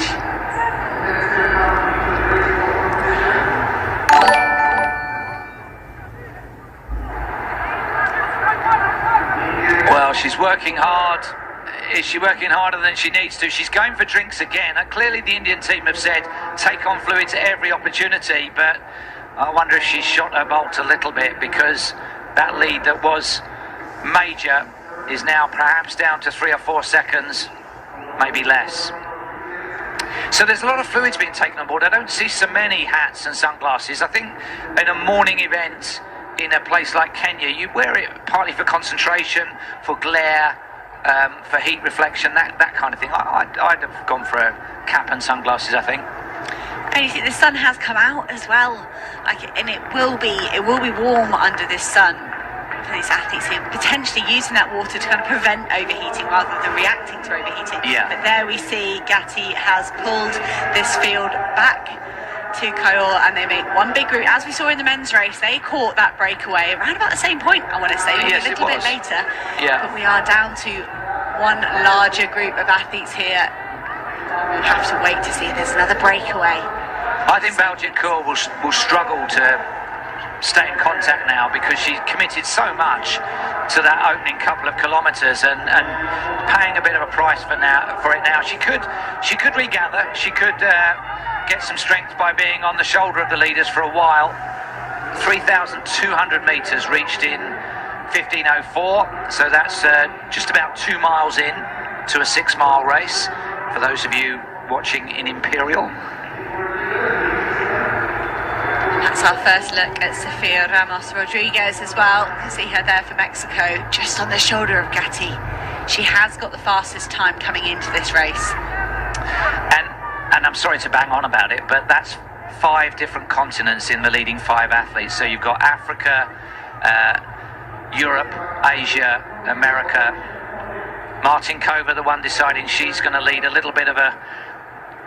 Oh, and she did get a paddle as she walked across, I think, didn't she? That'll teach you. Don't go for drinks bottles, because there's a paddle out there with a yellow card on it. That'll be an extra nice bottle of water for Martin Kova. She is a silver medalist for the European Junior Championships. We saw Paul McGrath convert his European Junior title into a bronze medal in the men's race. Could Martin Kova do something similar? But yes, I wouldn't want to be scrutinised by an official. They should put the drink station somewhere else. It's not really fair. Well, but it's a relatively unusual feature. You don't see it in lower levels of athletics, but it is drinks in 5,000 and 10,000 at major championships in the summer are becoming a feature. You don't see too many male or female runners take drinks on board, because it's just the race is run at such a speed that diagonal swerve could cost you. Yeah. So Gatti, having seen Kenya win the men's equivalent event just about 40 minutes ago, now pressing on, very relaxed face, complete opposite to Wanyonyi. That downward gaze that the photographers hate, because you can take 1,000 photos and never get the pupils of the eyes in, but it's a sign of deep concentration. Those were the gaps, possibly the medals coming from that lead group, but it's not a significant gap, only about 3-4 seconds to the 2 behind that leading 6. Baljit Kaur doing a really good job at staying involved. Just at the back of the pack though, Anastasia Kolchina, she is the youngest athlete in the field. She's only 16 and she's doing a fantastic job, sitting there in 6th place, holding on to the back of the field. The medics there helping an athlete away, so look at that, there's the stretcher. So it is torrid out there now. That's why they're taking drinks bottles. You have to know how they're feeling. You've got altitude compounded with heat and humidity, and a race being walked. That's Owoku of Ethiopia is the athlete who's had the first formal warning. She's on red, so she'll need to be careful. She's in that. She's in the 3rd group, I think. And Baljit Kaur really struggling to maintain contact, and they're now down to single file. So Gatti on home soil, making them work really hard with that nice rhythmic high arm action. Almost like a dance, isn't it, the way she's moving? Very fluid. Gatti looking good at the front. Ramos Rodriguez, the pair of those two, a shorter stride for me than the other athletes. Yes. Very compact. Is that efficient? Is that going to pick up less penalties? I think sometimes you see a very long stride in the race walkers. They push off that big toe, trying to get as far as they can with each stride. But at the moment, Gatti and Ramos Rodriguez, very compact cadence for those first two. Well, that would be a good one for one of your European Athletics webinars. Should you be tall with long levers for race walk, or is it better to be closer to the ground with short levers and a quick, frequency? I think Brian Hanley of Leeds back at university would be the expert to answer. He would be the boy, wouldn't he? He might email me. Brian, Yeah. You've got 30 minutes, 20 minutes. Get me an answer. So that's Worku, I think, who's on the formal card there. We're looking at perhaps pack 3 there. They're maybe 10 or 12 seconds behind the leaders. So if they're going to close the distance, they need to start now, because we're approaching the midway point in this 10,000 metre race. And there have been casualties in this one, people that have collapsed with the heat and humidity. So you can see the water, where they've been throwing the water over them, all the way across the track at that 200 metre point. Valdez now moves out to grab some water as well. Alvina Cardo there of France, she's focusing on her second teammate there.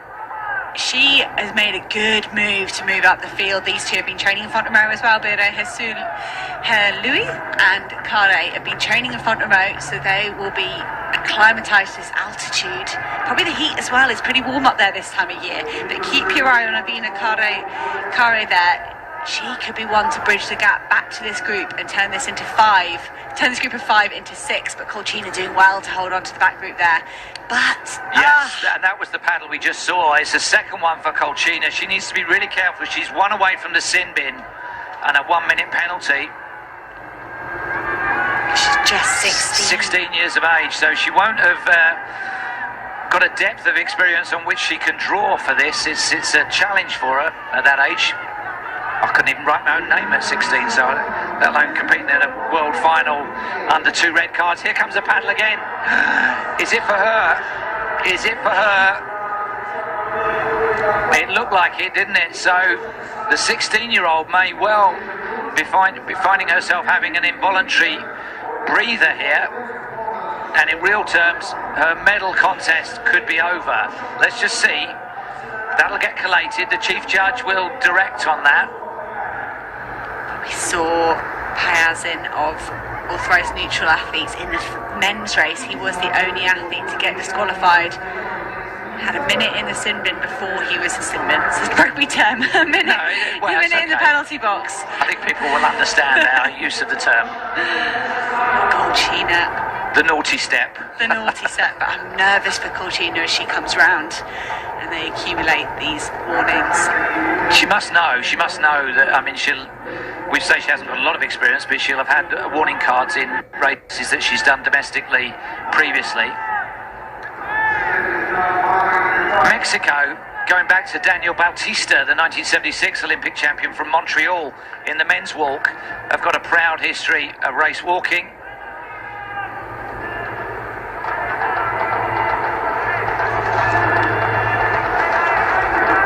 The gaps are really opening up. There's going to be some very isolated performances, a lot of concentration required, because we're not quite at the halfway point. So it doesn't, maybe that card wasn't for the 16-year-old authorised neutral athlete, Sporitz. Maybe it was for a teammate, maybe they're on one each, but it came out directly between the pair of them. And this is the most exercise that we've seen the long-term leader, or the former leader, Gatti. That graphic is showing that one of the lap runners. Yes. Yes, so many athletes out there, but Ramos Rodriguez, for me, that's a serious move. She's looking to retain this title for Mexico. Gonzalez of Mexico, Evelina Gonzalez, won this in 2018. Could Ramos Rodriguez be taking the title back to Mexico as well?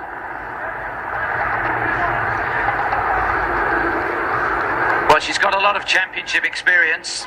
Youth Olympic silver medalist back in 2018. That's an under-18 category. The North and Central American and Caribbean Youth Champion the following year, and the Pan American Cup Junior Champion this year. So she knows her way around a championship race walking course. Gatti just starting to perspire a bit more freely. That gaze fixed on a point about 4 meters in front of her. The style still fluid, but just tightening a little bit around the shoulders.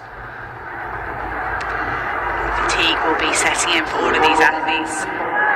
Colcina's looking to the side. Colcina asking the team coaches, is it me? What's the card situation? What do I do? I think the advice coming back will be just stick with her. The judges will sort it out for you. Just walk. Colcina having a fantastic walk. Just 16 years of age. She's doing, That surely was. It was directed. Well, it went between them again, didn't it? It was one of the two authorised neutral athletes there.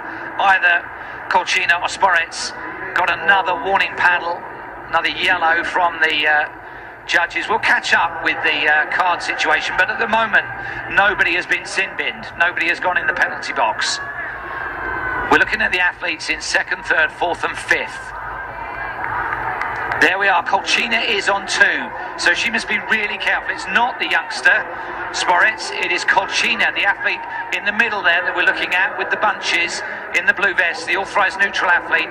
She's on 2 red cards. She can't afford another one because she will be off and in the penalty box. That's the lead that the Mexican has now established, and it's big. Is it decisive? 25 minutes into the race for Ramos Rodriguez. Was that a card for Rodriguez then? I can't tell whether they're always nervously looking off to their right. Is the official gonna wave a paddle at me, or whether they're responding to a call from the side? Martin Cover there, pushing on from that water station, silver medal at the European Junior Championship. She knows what she's doing, but does she know what she's doing at altitude? Yeah. This is a different environment.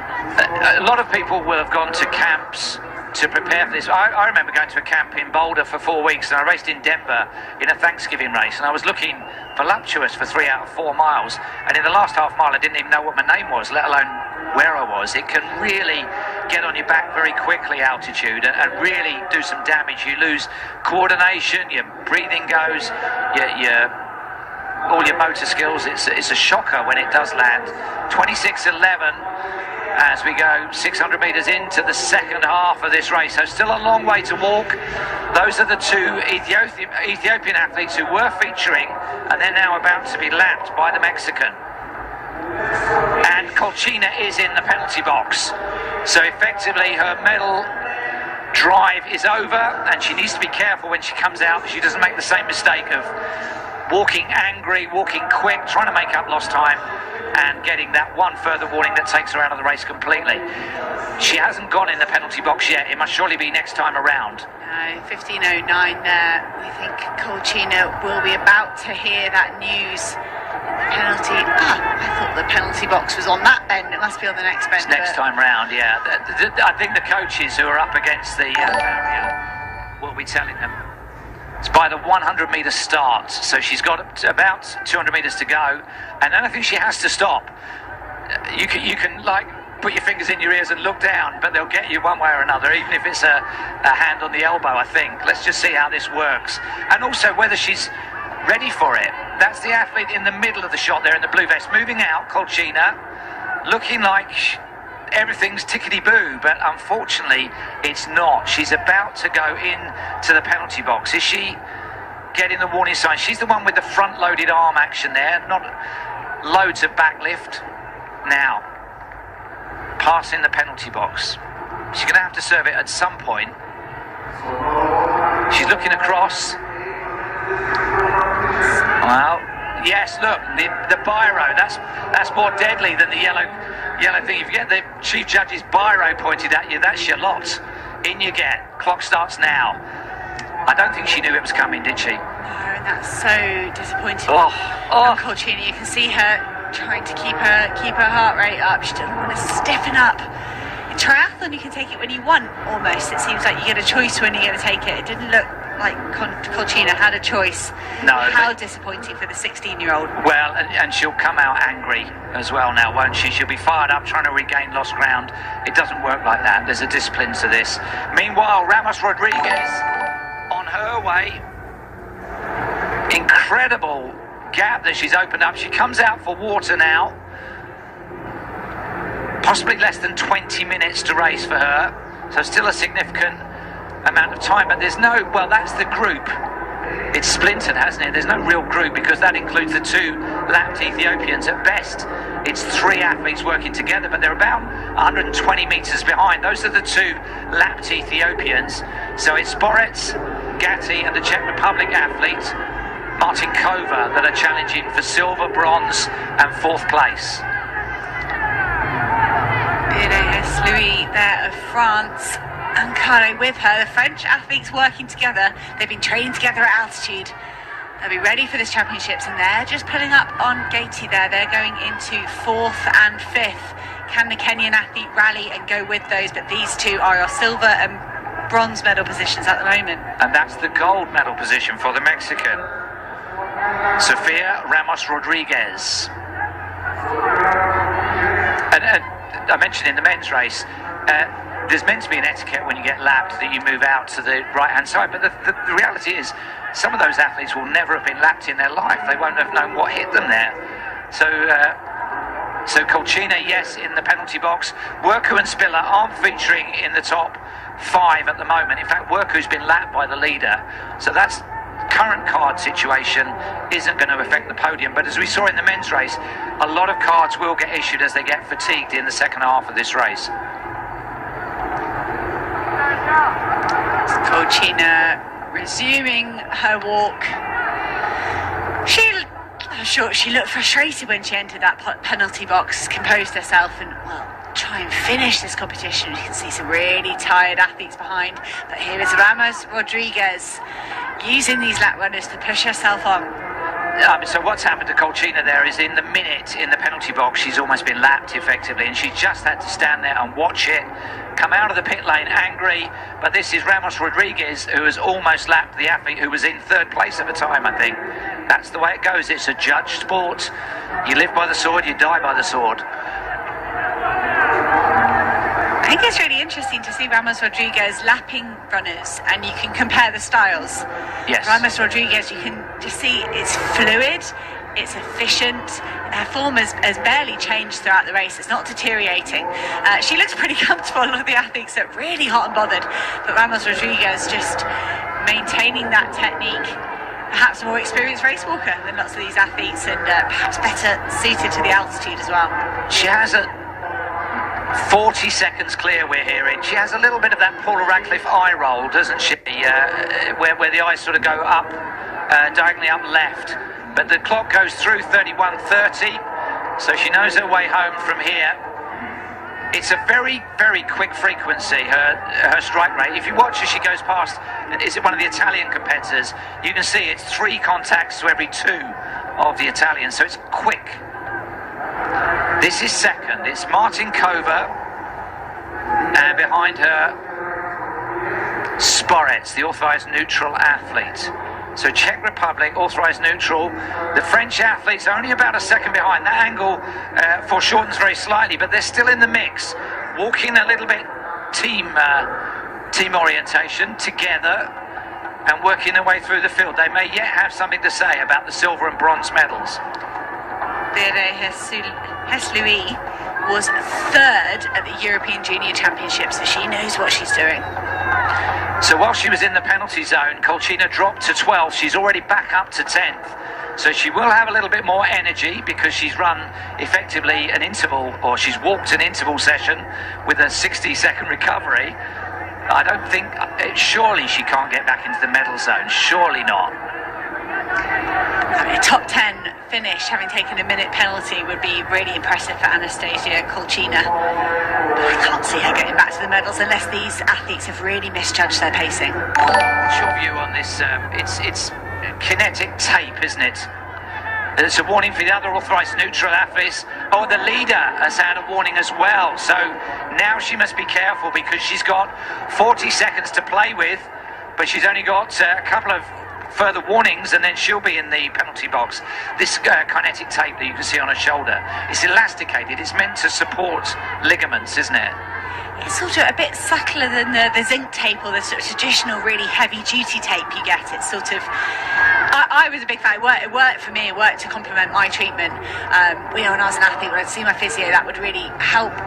So Martin Cover certainly feels it helps with their shoulders. You said, Jeff, you said upper body element to this event. Yeah. It's really underestimated. But look at the French athlete. She is back onto these athletes in medal contention. She's had a fantastic couple of kilometres to get herself back up into 4th position. Cardo, her teammate, just behind, willing herself into that group as well. I haven't seen any penalties for these two. Technique looks pretty sound. Well, Maëlle Biré-Hasloui was one of the athletes we introduced on the start line. 5th in the European Olympic Festival, 3rd in the European Team Championships Junior 10K, coached by Alban Passin, and 3rd in the European Junior Championships this year. So a lot of championship experience. She's worked her way through and now moves up into silver medal position, and she's currently on no warnings that we're aware of. And the long-term leader, who she probably can't see because she's the other side of the track, is on 1 red card. So a lot more drama still to come, but only about 9 or 10 minutes of racing still for it to happen. And there is Ramos Rodriguez. And that is same again. Came out of the penalty zone, turbocharged. The judges look out for that kind of thing. She was straining too much to get lost ground back, and she's out of the race. Out. I wonder if that's happened to her before. Disappointing from Colcina. Well, for Colcina, but I wonder if the other athletes are aware. Oh, that's a card. That's 2 cards for her. Now, this is tense, isn't it? Because she, on the one hand, she's got to hold a lead against a charge that's coming from behind her, but it's a big lead. She's tiring and she's on 2 red cards. Has she got a big enough lead that she could take a minute in a penalty box and be okay? Ramos Rodriguez looking across the track at the rest of her competitors. Yellow before red, so she's effectively on 1.5. 1.5 out of 3. She could play a game of Jeopardy here, couldn't she? Where she takes herself further into the card zone, but that's a dangerous game to play because the judges aren't synchronised. You could pick up 2 reds in the space of 50 metres, so... Ramos Rodriguez has got to keep concentrating. I was thinking, we watched some of the heats in endurance and you say, you've got to go all the way through the line. You might be a non-automatic qualifier. In a race walk, if you're in 4th or 5th, you've got to stick to your task. You don't know I doubt they're aware necessarily of how many cards different competitors get, but you've got to stick to your task because you never know, someone ahead of you might be picking up those penalties. And I wonder if she knows she's on a red and a yellow, how many she's incurred, because she's been concentrating deeply, she's been looking across. You only need to miss 1 paddle. I'm sure the coaches will be saying, just be careful here. It's a huge cushion that you have over the chasers. You've got enough. Don't DQ yourself, because it would be a self-inflicted wound from here if she gets disqualified. And that would be heartbreaking. 2 kilometres to go for the leader, but Biré-Hasloui is cementing herself into silver medal position. I think the altitude is starting to bite. And this is a really obscure look-alike, but she does look quite like Roger Federer's wife. She does. You give me a 7 out of 10 look-alike for Mrs. Federer. I'll give you an 8.5 out of 10 for that. Good spot. You'd have to know what Roger Federer's wife looks like, but she looks like this woman, who's in 2nd, looking across at the coaching bench. Now, what are they telling her? Push on, you've still a chance, or take it carefully, or there's danger behind, you've got 2 seconds. Martin Cover keeping the French athlete in her sights. She has been paramount to that chase group. She's worked so hard to whittle that down, to leave herself in the medal zone, just to have Biré-Hasloui glide past her. But Martin Cover working hard to close that gap. She has 56 seconds is the latest time gap that we have. So really, the afterburners need to come off for the leader. She needs to be so careful that she doesn't undo herself with that kind of a lead, because she can probably see the second place position, and second can't see her because she'll be 250 metres ahead. It's a very toey action, isn't it, for the Czech athlete in third? It's just what I was thinking for Martin Kova there. I think I thought that at the start of the race, but it's becoming more pronounced. Yes. With the fatigue. See it. We saw the athletes, the Turkish athletes in the men's race with the tape on the front of their shins, and like that dorsiflexion. It was so fatiguing trying to pick your feet up. I wonder if some of the taping is trying to maintain that sort of posture and body position. So she's quite a cool customer. We've got a number of athletes who have gone down with, I think, as much from the altitude as the heat and humidity, but it is a triple whammy for these competitors. Well, and the fourth whammy is the judges, because they'll be in overdrive now because some of the techniques are unraveling. Second penalty for Sporet. She's back in fourth place now, maybe fifth. Martin Kova, the big move there at the drink station. Martin Kova didn't take a drink, but Hesluy did. Martin Kova back into silver medal position. But Jeff, to me, again, I'm not a race walking expert, but she looks tired. She doesn't have any penalties. No. So who am I to say? You know, I don't know. She's won without any red cards, but she's landing on the front part of her foot, isn't she? She's not landing on her heel. To us lay observers, I mean, there's judges out there who spent a lifetime observing and checking these things, and she's at the moment not incurring any cards. This is the leader. She has incurred one red, one yellow, but she has almost a minute of lead, and she's able to draft on the lapped walkers. And there's the Kenyan athlete who was Margaret Gatti, now about to be lapped. So it's not going to be 2 medals for Kenya, and there's the Indian early leader as well. So the conditions really taking a toll on those that overcooked it early on. Mexican athlete sticking to her task really, really well. You said, Jeff, she's had to move out around every athlete she's overtaken so far. So Ramos Rodriguez can take a few seconds off her times. I haven't seen her take that many drinks. Maybe that's why. She's frustrated. She's done the extra distance the whole way round. She doesn't want to go to the drink station as well. She has a very fixed position with her face, hasn't she? You can't tell what she's going through there. Just licks the lips. That's about as far as it goes.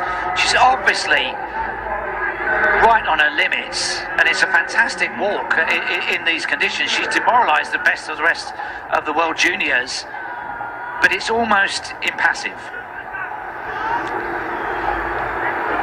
In the zone. Yeah. She's just very used to this. She would have done so many kilometres in her training to prepare for this.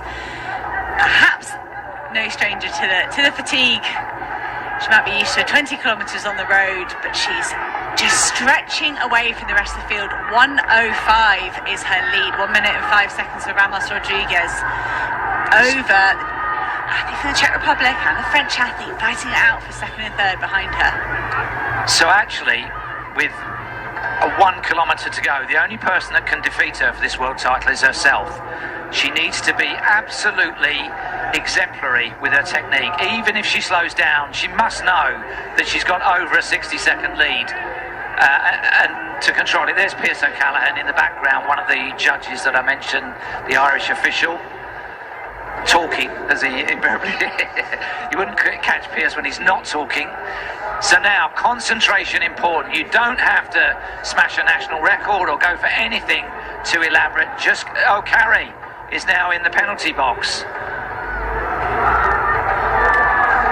That has all happened. All of those additional red cards have taken place in the space of 1 lap of this track. So the form is unravelling all the way through the field, and this athlete needs to make sure it doesn't happen to her, because she's a gold medal world champion, and she will be the toast of Mexico as long as she doesn't overdo it on this last lap. Was that a smile? I think that was a smile. But if I was her coach, I'd want to be in her ear and say, look at Alvina Carré, she was fine, no penalties at all, and suddenly all the way up to that 1 minute penalty, but her teammate is faring better. pulled away from Martin Kova though in that silver medal and bronze medal positions. They've been swapping the lead over and over, but it is Birey Hesselui at the moment in the silver medal position as she comes round with 600 to go, 500 to go. They're almost 2/3 of a lap behind. These are the judges watching these fatigue running actions, walking actions. We're getting their perspective here. Everybody gets past these two judges, but remember there's about 8 or 10 of them around the whole 400 metres. So that's the battle for silver. Birey Hesselui leading. She's looking up at the giant screen to just see what that gap is. Closed her eyes there, just wishing it over. Wasn't she? For goodness sake, get me round these last couple of laps with a silver, please. These two athletes in second and third will know each other well. Martin Kova getting the silver medal at the European Championships, Birey Hesselui getting the bronze. Are they going to swap their medals round today? A teammate's been disqualified, so the judges are in overdrive because the athletes are fatiguing. They're trying to get a last surge in as well, and the form is going, and the red cards are out. Well, she's really opened up here, hasn't she? That's the bell for the leader. That's the other side of the track. So Sofia Ramos Rodriguez is walking her way to the world title. She's got plenty of athletes to overtake. She just needs to keep a lid on it here. It's going to be a quick time, no question of that. I wonder if she's conscious of some sort of opportunity, a championship record, a personal best, a national record. But the important thing really to come away with here without taking any risks is the gold.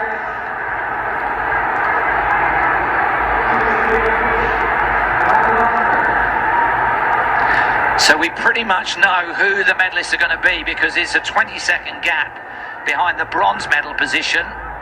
So I think, barring disaster, we know the order of it as well. So let's enjoy this with Sofia Ramos Rodriguez, another name to conjure with in the endurance disciplines, and a name to watch out for in the future because she's done it very smoothly, notwithstanding 1.5 cards,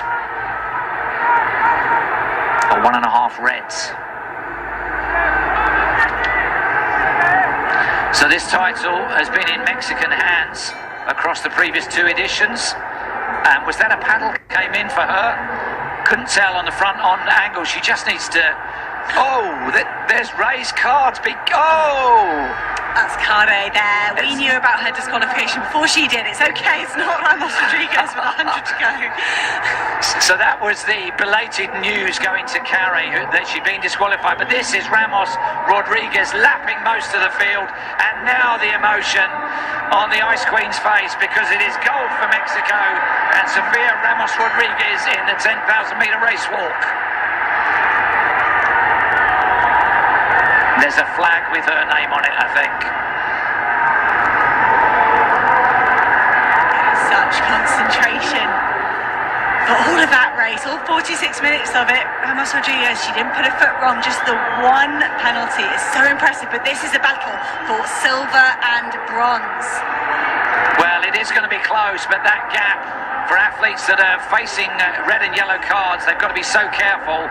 That looks insurmountable as they come into the straight. It's going to be Birey Hesselui who is going to hang on to the silver, barring the judges. And Aliska Martinkova is in bronze. She's having a last attack here. She needs to be careful. There is no such thing as a sprint in race walking. You just get quicker, but you have to hold the discipline. She's going for it though. Martinkova going for it. Birey Hesselui looking up at the screen. She can see that she's coming, but the gap is good enough. It is going to be silver for France and Birey Hesselui, and it is going to be bronze for Aliska Martinkova of Czech Republic. Good racing, good times.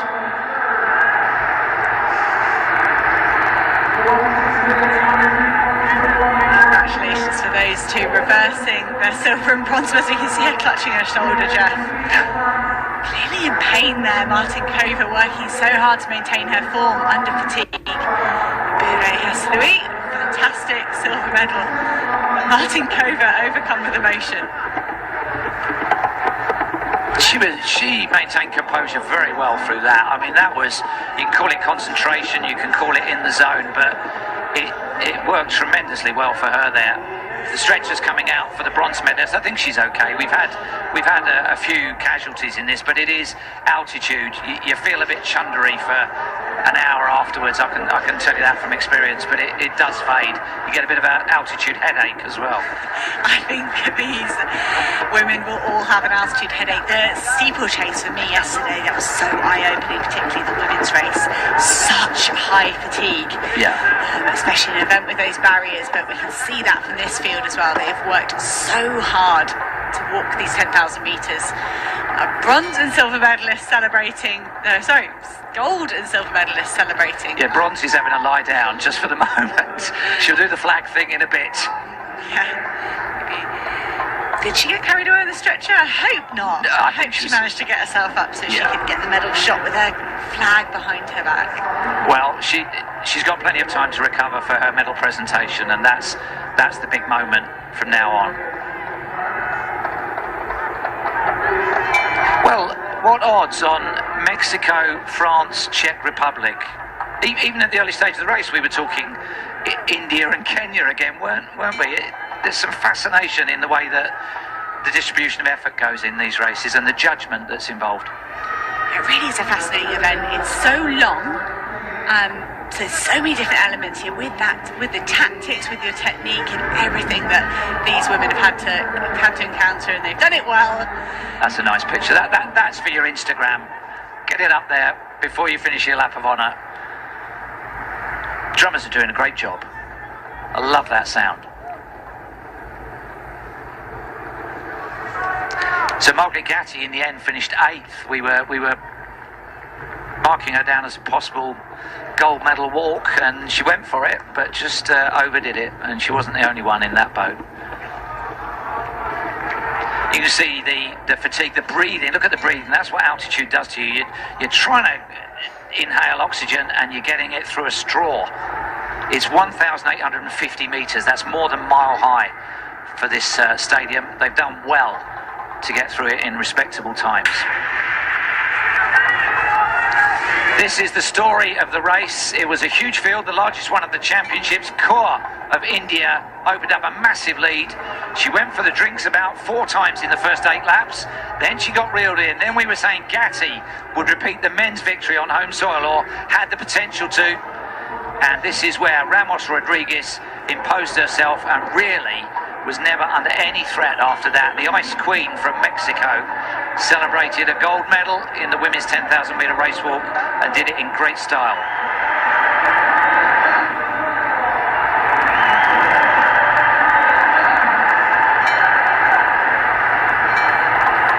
Said it, Jess, such a spread of nations already. Look at that men's race. It was Kenya, India, Spain for the medals, and the women's race, Mexico, France, and Czech Republic.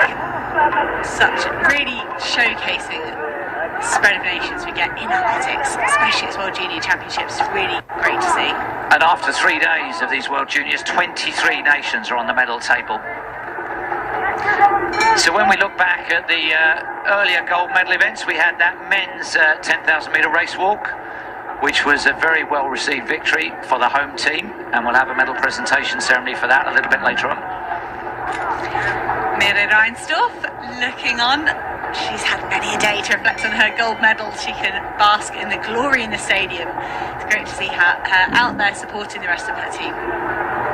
Pole world champion puts her mask on when she sees herself on the screen. Well done.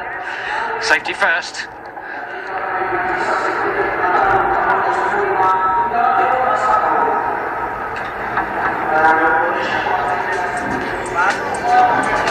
So we're catching up with the results of the men's. They're in between completing their race and receiving their medals, but it was a lifetime best for Wanyoni of Kenya. Amit was only 7 seconds behind after that drink strategy, and a wonderful bronze medal for Paul McGrath of Spain with 42.26.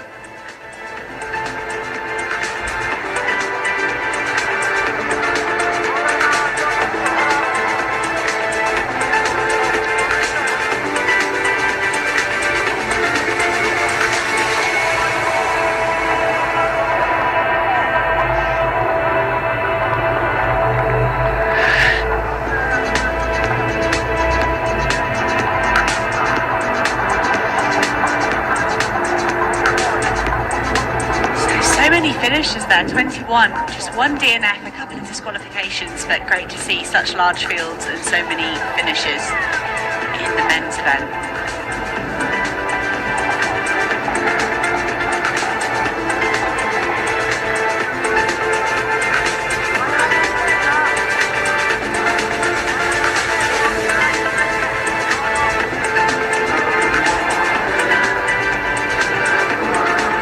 Two finals completed this morning, men's 10,000 metre race walk and that fascinating women's 10,000 metre race walk.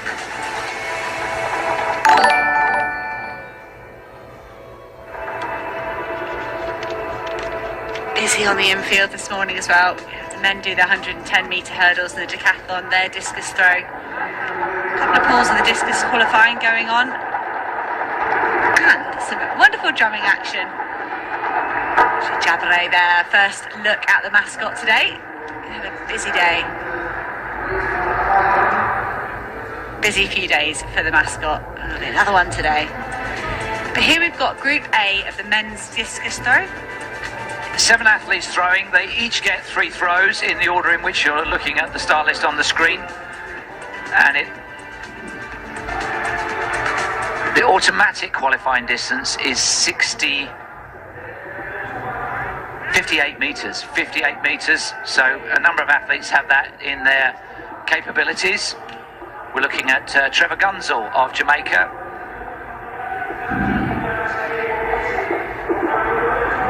So the way this works is it's across 2 pools. Group B will be throwing a little bit later on, just under an hour's time. It will be the top 12 across the 2 pools based on the best of their 3 qualifying throws. But if anybody throws 58 metres in any throw, including the first one, they're straight through to the final.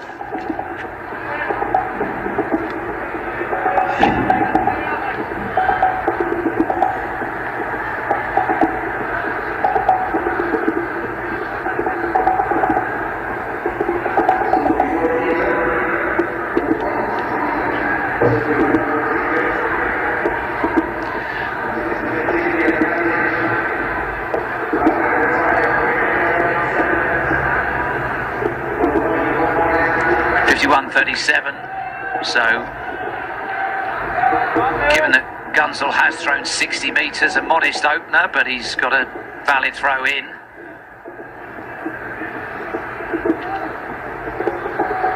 Now, it's wrong to say born with a discus in his hand, but this young man has a weight of expectation because his father was the double Olympic champion, Virgilis Alekna, winner in Sydney and Athens, and the bronze medalist in Beijing. So I'm guessing that the young Alekna Mikolas, who's about to throw, may only need 1 to qualify for Lithuania, will have great technique. Let's watch. Nice. There was that agility that we talked about, way over the yellow qualifier. So he is 1 and done. We will see Mikolas Alekna of Lithuania in the men's final. Allows himself a little wry smile. His father is a revered figure in Lithuania. I think after one of those successes, he was appointed to be the personal bodyguard to the president of Lithuania. So this young man has grown up in the shadow of discus throwing, but quite a cool customer, isn't he? Will you give me 5 out of 10 Boris Becker there? Well, Alekna was on the athletes. I'd penciled in as could he challenge a championship record? Yeah. The championship record is 67.32. Not today. He doesn't have to go for it today. He, as you say, 1 and done. But I look forward to seeing him in the final. Konstantinos Bouzakis of Greece next into the circle. He's thrown 69.77. Remember that automatic yellow line, which if they exceed it straight into the final, is at 58 metres. So it should be in his capabilities. He's not even taken his tracksuit trousers and t-shirt off. Let's see if that's cool or... Well, he'll need to have another go at that. And it's a red flag at the circle, so he failed to control the spin.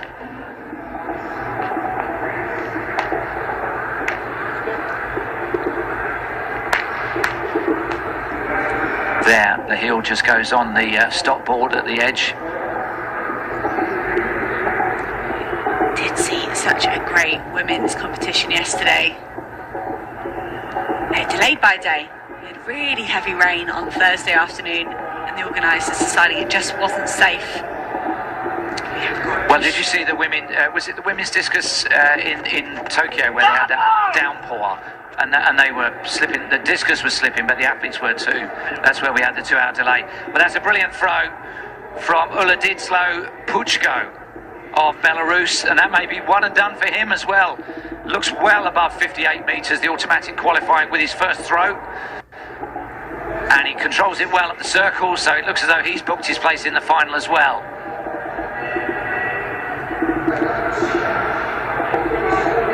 Not that bothered by it, is he? Keep it, he says, keep it.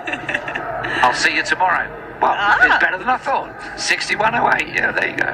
You never know. We all get our lines on the track muddled up sometimes. We'll sometimes tell you it was a distance it wasn't, and perhaps that's what happened to the Belarusian as well. But the European bronze medalist safely into tomorrow's final. First throw for Mohammad Reza Rahamanifir from the Islamic Republic of Iran. Best of 58 metres, or 58.17, so he'll need to be right on it if he's to get an automatic qualifier. But remember, it's the top 12 across the two pools, if not.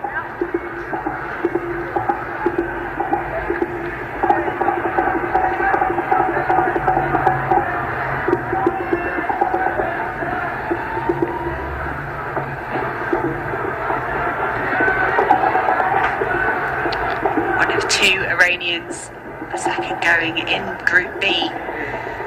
They could be looking for the third World Junior medal for Iran in this event.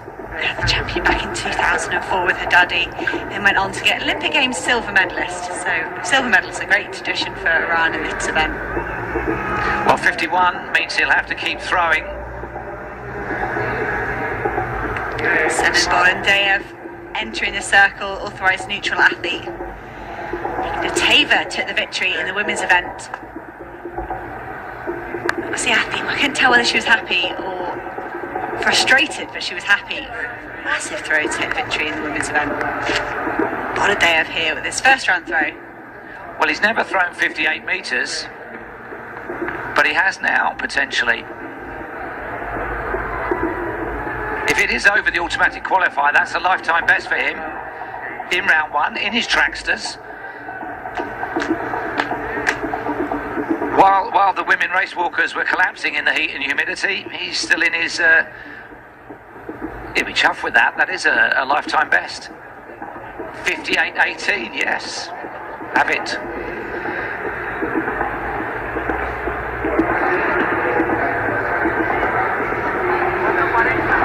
So we've got three throwers who don't need to come out for the second round. Whoa. Enes Kankaya of Turkey has thrown 59.46.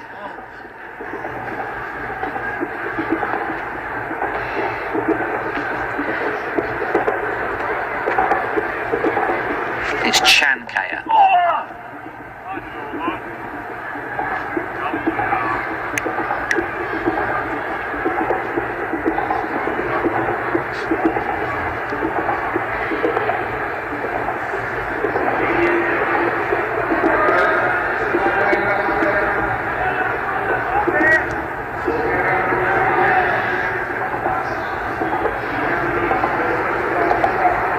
So 47.04 doesn't help him at all, either in terms of his position in the group.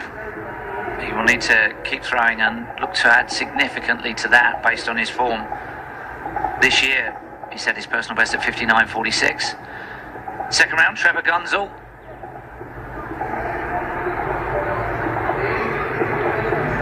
Fifth place. They're roughly seeded heats, so there will be 8 athletes thrown in Group B. So we won't know where the cut is going to be made until they've all had their 3 throws as well.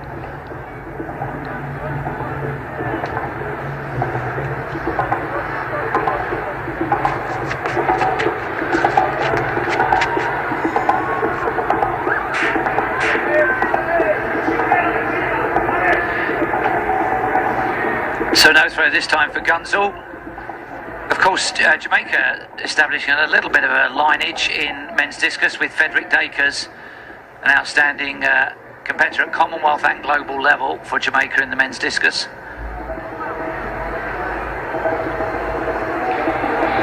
You mentioned future Commonwealth, Jeff, just next year, Commonwealth Games, my hometown of Birmingham. How's it coming along? Oh, great. The stadium looks absolutely brilliant. Let's see. Men's 4x400. It's been given heat 1 up there. I didn't think they're due off for a little bit yet. Yes, it's, you know, a championship is reaching its grand crescendo when the relays start to arrive. So we're looking ahead to that, but also looking at the second throw for Konstantinos Bouzakis of Greece. Oh, and he's not controlled it again. I think that's going to be another red at the circle. So the judges have gone out to measure it. It wasn't a bad throw distance-wise, but we talked about this, didn't we? But the need to be able to control that torque and spin. And twice he's gone over at that corner. Which is his toe this time? Was it at the? Oh, very frustrating. Such fine margins. I still can't get over Yanni Lapas yesterday, the Finnish athlete, in a javelin, just throwing himself on the ground, and it didn't pay off. In one of the rounds he went rolling over, almost doing a forward roll, but he did manage to control it enough to get that victory. The javelin's always very entertaining, isn't it, when they go like Zalesny flat at the circle after they've launched, just to make sure there's nothing that can take them over the line. No, and that shouldn't happen in the discus, in theory, especially not now it's dry and sunny. Like that Thursday night was not safe for the men's pole vault or that women's discus. Rahmanifar of Iran with his second round throw. He's at the moment sitting on a 53.35. Was that a foul? He's walked. Yeah, I think it may be a red flag again. Again, controlling the spin.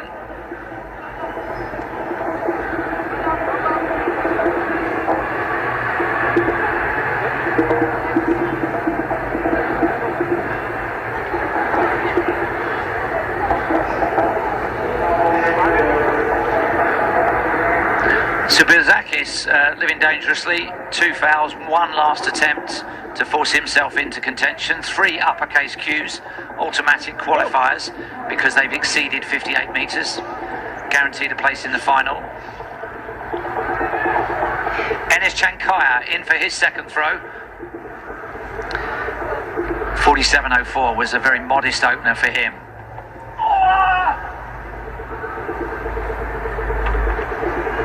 He likes that better. Doesn't go beyond the yellow line, but it will move him up the standings within this Group A.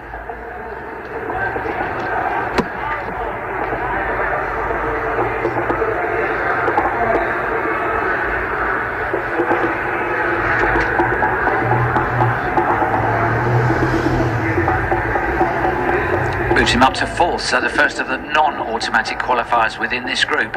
You kind of suspect if he stays in 4th, that might be good enough for a 12-man final across 2 pools, but no telling. All 8 in the second group may throw further than that.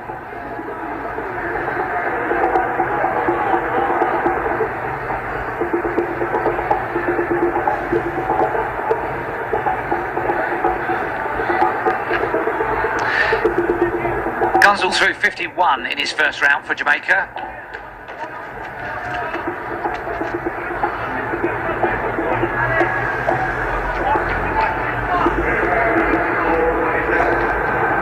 I think that's been called as red at the circle. Let's watch. Yeah, the right foot spinning round on the edge of the circle there, or beyond the edge of the circle.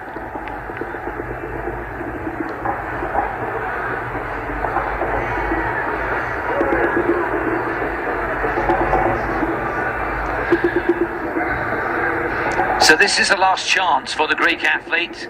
Had 2 fouls, third and final throw for him to try and force his way into contention. He's got a really whippy, quick action, but he really struggles to control it. He was falling to the right-hand side of the circle. Let's see what he can do this time. Konstantinos Bouzakis, last chance to get through to the men's discus final. Oh, he's done it again. 3 no throws.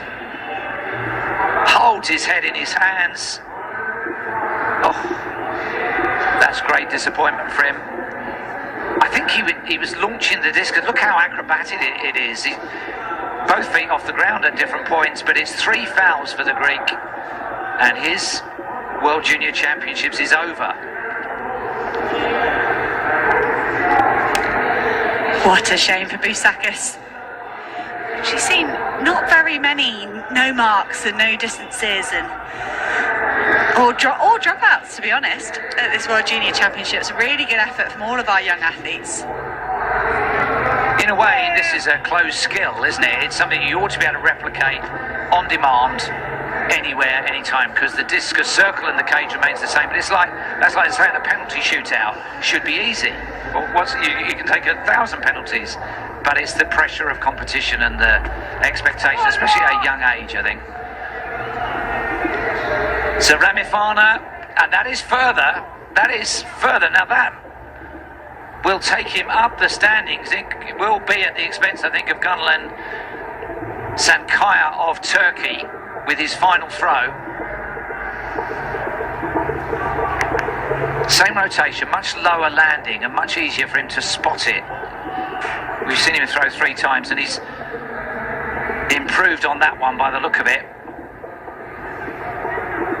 57.93. So not too far off the automatic qualifying, in fact just 7 centimetres shy.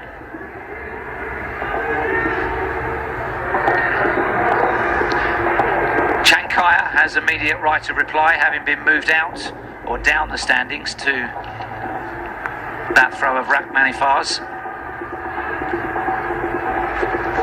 His series so far 47.04, 55.49. Just short of the line there.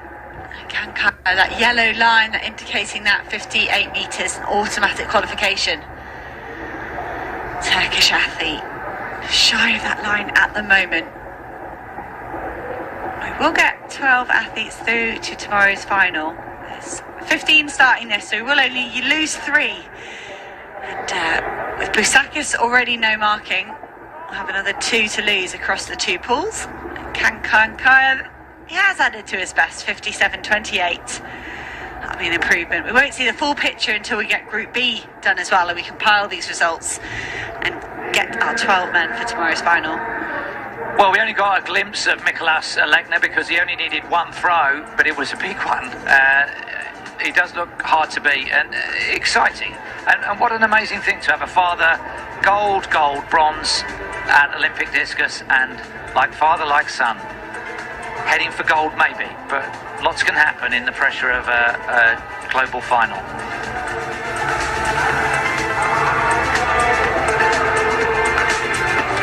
Those are the automatic qualifiers. Doesn't tell you a lot because all 3 of them achieved it with their first throw, so we didn't see what they could back it up with or what their consistency was like, but they got it done with minimum effort.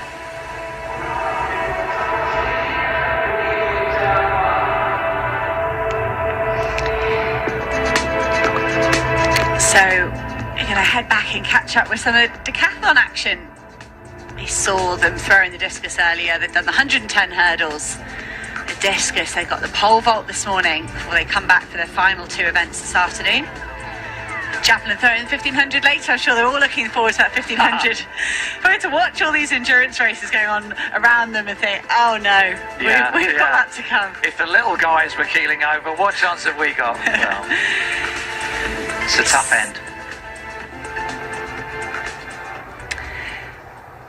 So they are down there warming up for the pole vault at the moment. Sam Pastor of Spain having a great championship so far, new to the decathlon, but he's got himself into the bronze medal position so far. Good conditions for pole vault out there.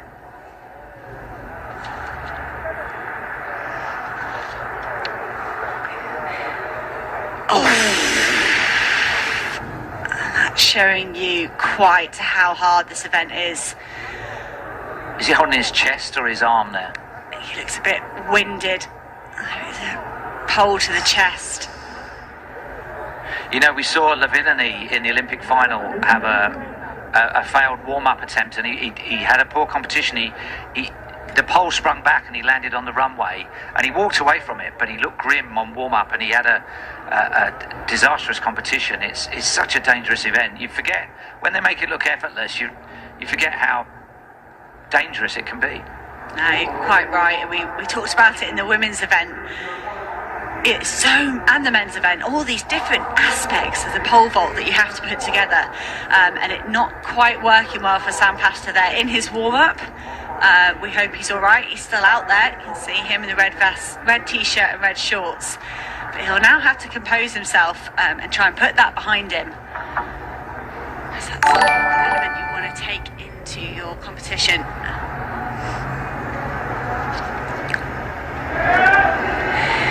We will get underway with the second pool of the discus. We're live with them.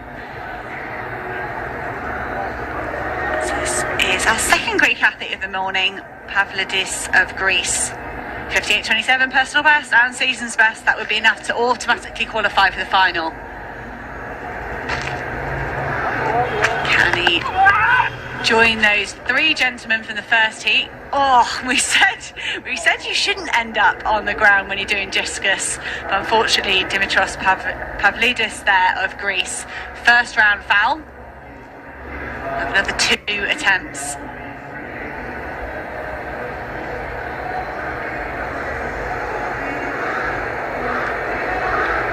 So Pavlidis will have to come back for more. So 3 no throws for Bousakis of Greece in pool A. Let's hope there's not a repeat. See Marino there already. 58.04, 4 centimetres. So efficient there from the Spaniard to get through to the final automatically. Kartanovic of Belarus. They went the wrong way. Left-hand thrower, spinning the other way, and it looks like that might be a good technique. There's he just shy of that automatic qualifying mark. Kartanovic, personal best is good enough to automatically qualify. 60-56, just shy of that yellow line on his first throw.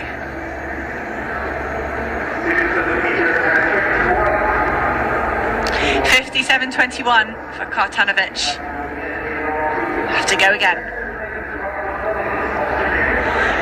Next up, Ralford Mullings.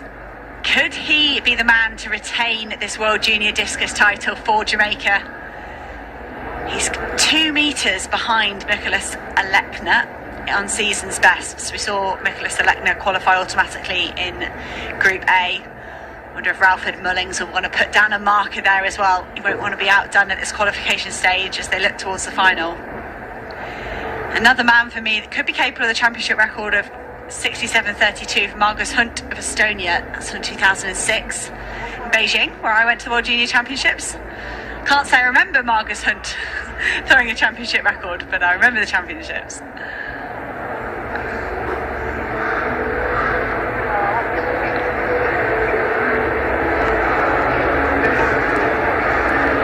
Ralford Mullings taking his time, getting ready for his first round throw.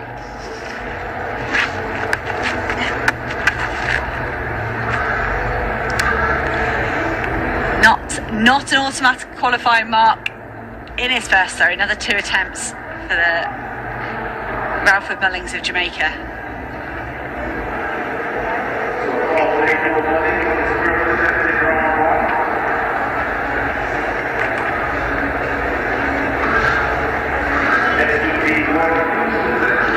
No mark for Mullings. Must have left the circle.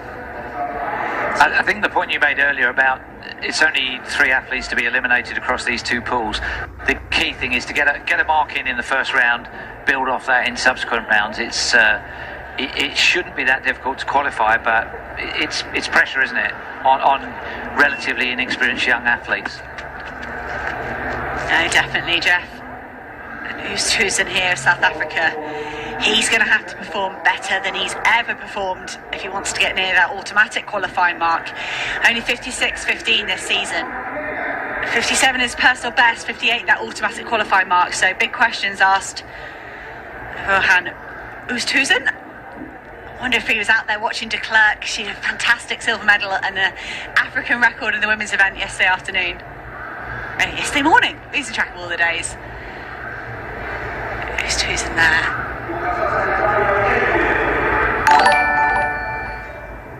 Given a foul throw as well, so that's 3 fouls. Pavlidis, Mullings and Oosthuizen all struggling in the first round, but Limo of Kenya, sure he's familiar with this stadium. National Junior Championships, National Senior Championships here, and now the World Junior Championships. And even a World Under-18s a few years ago as well. Very used to high-class athletics here in Nairobi. Limo's got a personal best 46 metres.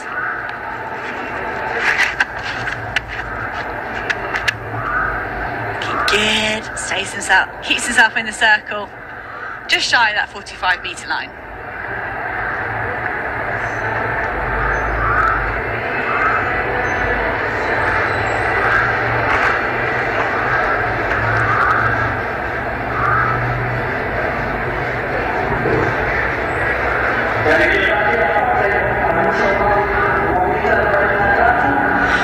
.43.83 for Limo of Kenya.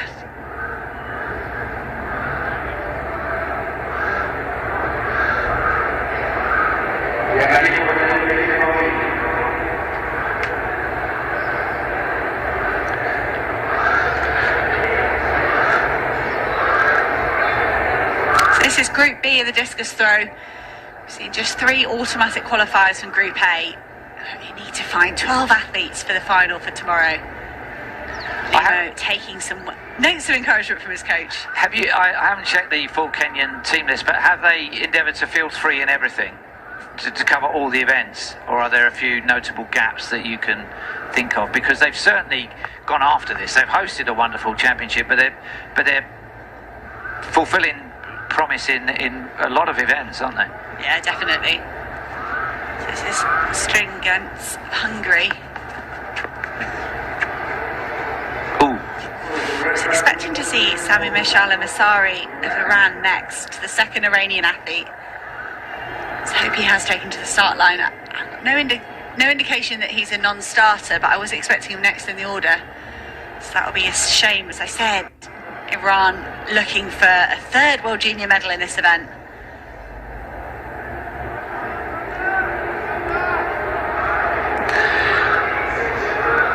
That was Skrinzensk. Let's go back to the call room, because this is our first look at the relay teams for the men's 4x400 metres. Waiting in the call room. At least you've got your mates with you, but that doesn't necessarily help with the nerves, because you're not just running for yourself, you're running for 3 others. Heavy responsibility on first leg as well. Poland, relay seem to be in their DNA. They've not always had individual stars at 100 and 400 metres, but they've always produced great relay teams, and they train together. They train as a squad. That's the secret, perhaps, to that production line of Polish men's and women's relay runners. Ecuador team on the left.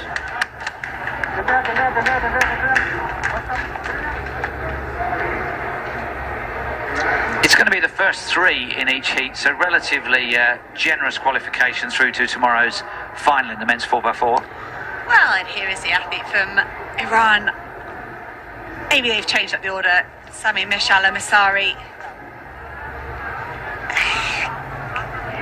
I was worried he'd overslept or something, but he certainly hasn't. He's arrived well awake. First though over that automatic qualifying mark. All smiles.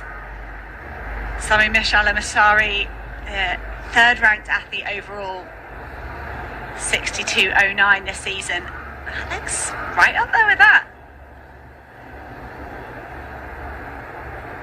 So these juniors, they use a 1.75 kilogram discus. So Mishala Masari like that, 61.01. He can head back to the hotel. But yeah, we'll have to move up to a 2 kilogram discus. Doesn't seem like much of a difference to me, just 250 grams, but... Ooh,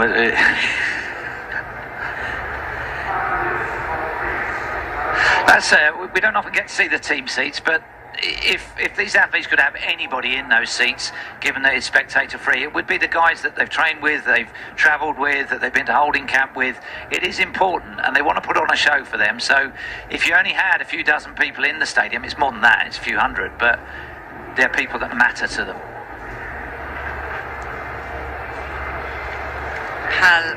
Pavlidis foul in the first round. So hope he's not going to go the way of Bousakis, his teammate, Group A. Well held there. You see that core stability strength. Everything's got to come into play for these athletes. So it will be a valid throw for Pavlidis of Greece.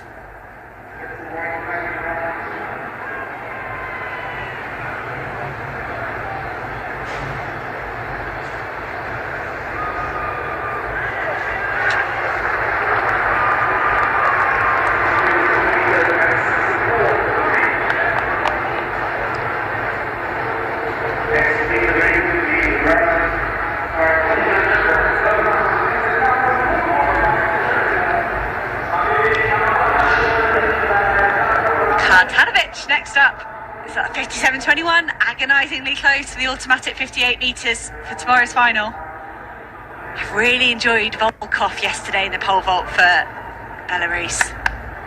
Just 4 jumps he did.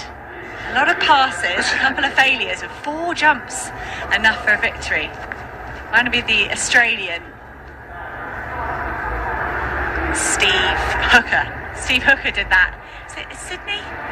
Carrying an injury. It was one of the major championships. He's carrying an injury. It's more recent than that. I think it might have been Athens.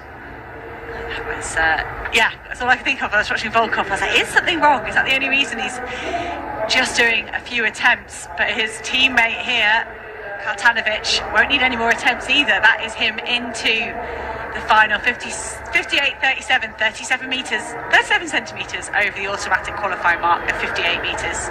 You do get more passing in championship jumps competitions than you would in a Diamond League, because if you can't win a medal by clearing the current height, you're going to take your heights at the next attempt, even if it's a national record, a lifetime best, season's best. If it doesn't get you a podium place, you pass. It was a very complex situation with passes in the men's event yesterday. I think with the order played into other people's hands, and it was baffling us. We couldn't really quite figure out why there were so many passes going on. But Ralford Mullings, foul throw in the first round. Is that better? Ooh. He's done this before, hasn't he?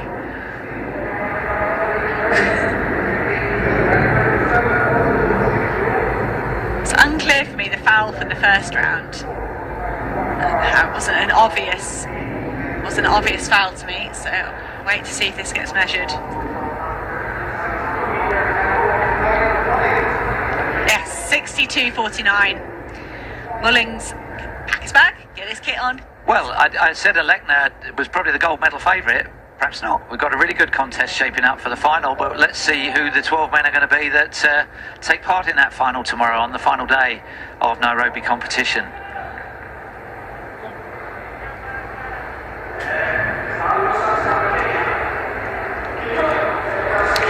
Oosthuizen, another first round failure for him as well.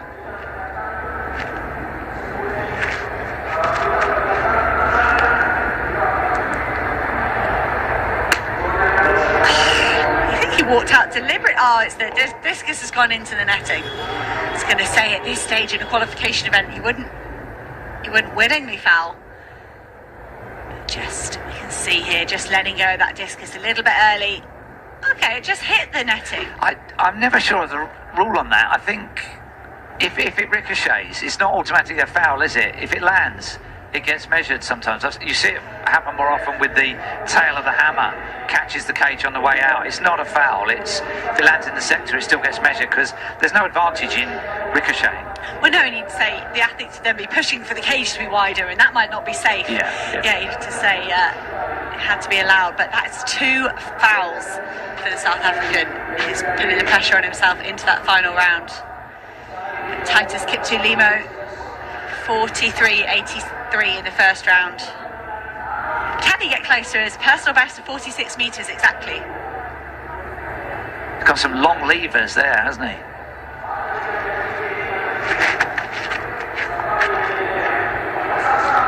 Oh, well held.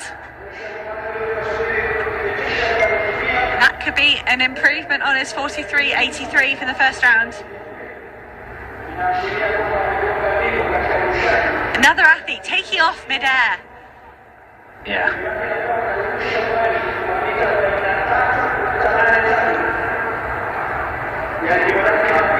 Catching air, so they call it in skateboarding or something like that. Yeah, you're down with the kids there, aren't you, Hannah? Very. Catching air.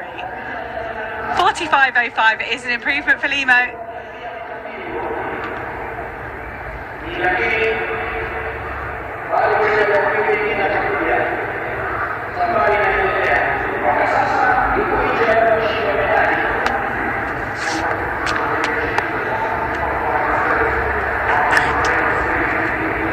This is Stringents of Hungary, another guy in a first round failure, first round foul.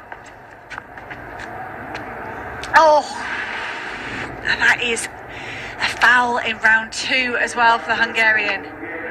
Stringents, all the pressure on his last round now. He is striving potentially for further than he's ever thrown before. 57.99 is his personal best. He could make this final without that automatic qualifying mark. I do think athletes will qualify on less than that, but he needs a valid throw. One attempt left for Stringents. Oosterhuizen on two fouls as well. It's getting tight in the end of the qualification of the men's discus throw.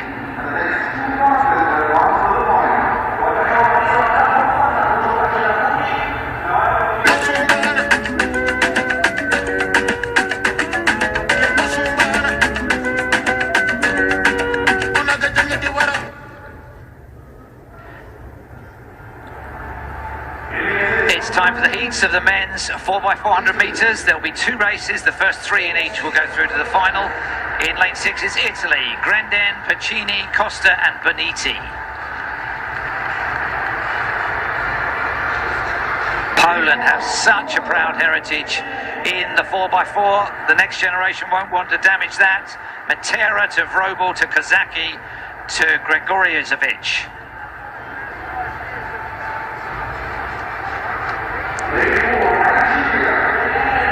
Lane 4, Nigeria will be hoping to advance to the final. Namani, Amini, Nathaniel and Ajayi.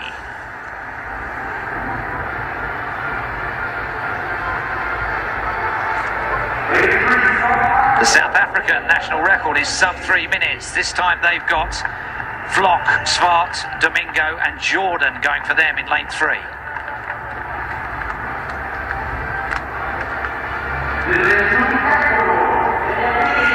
And in lane 2, with an outside shot of making the final, it's Ecuador with Angulo, Maldonado, Salas and Minda going for them. So first 3 and the next 2 fastest will go through to tomorrow's final in the men's 4x4.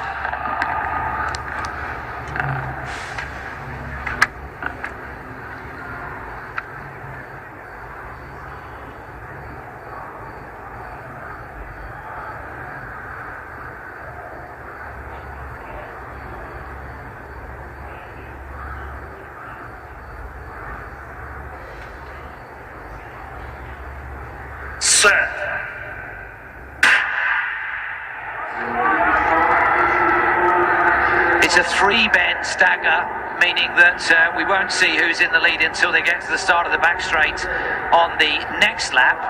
At the start of the second leg, which is when they'll cut to the inside, there'll be an official just putting out some green cones on the track, which is where they can brake.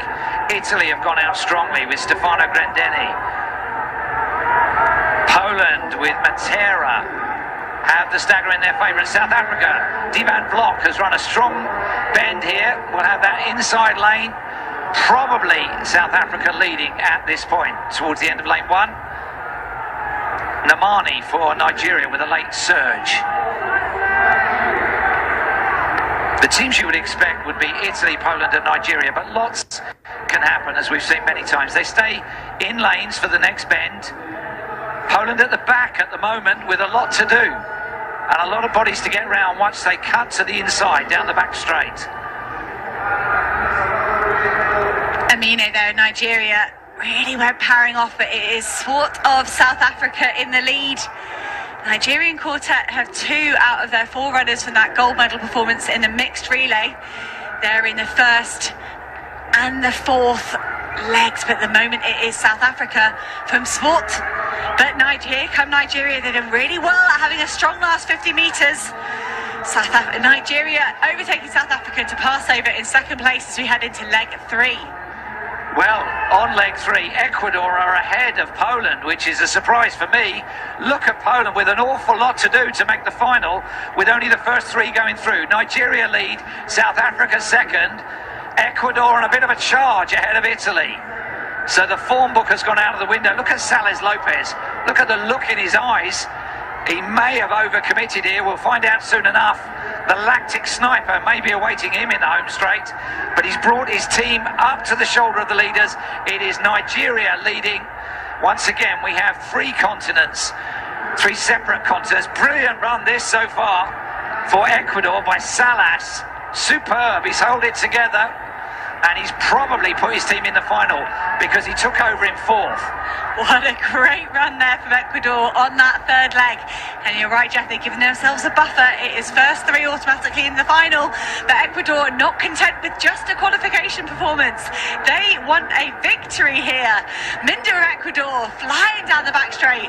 And Shai, so experienced. We've seen him in that mixed relay. He had a tremendous last 100 metres to overhaul Poland on that occasion and take the gold medal. That was on our first day. But it is Ecuador, Minda for the lead. Minda of Ecuador powering away in the last 100 metres. Will Ajay manage to overhaul him as he did in the mixed 4x4? Ajay again with that ominous last 50 metres. You do not want to be chased down by this Nigerian team. Poland coming through for third place ahead of Italy. But Nigeria celebrating that. 3:10 for their quartet. Ecuador 3:06.93 in second. Poland 3:09.69 for that third automatic qualifying position. Well, the world order is changing, isn't it? I don't remember seeing Ecuador compete like that at global level ever. Superb running. It was the third leg that did it. That was magnificent. Really inspired leg there, you're right, from Stephen Salas of Ecuador. I can quite rightly get excited as I look for tomorrow's final.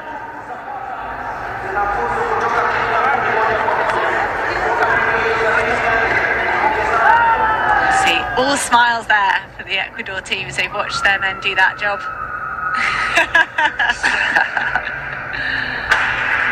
This is the reprise of what we saw. Poland seemed to give away a lot of ground in the first half of that race.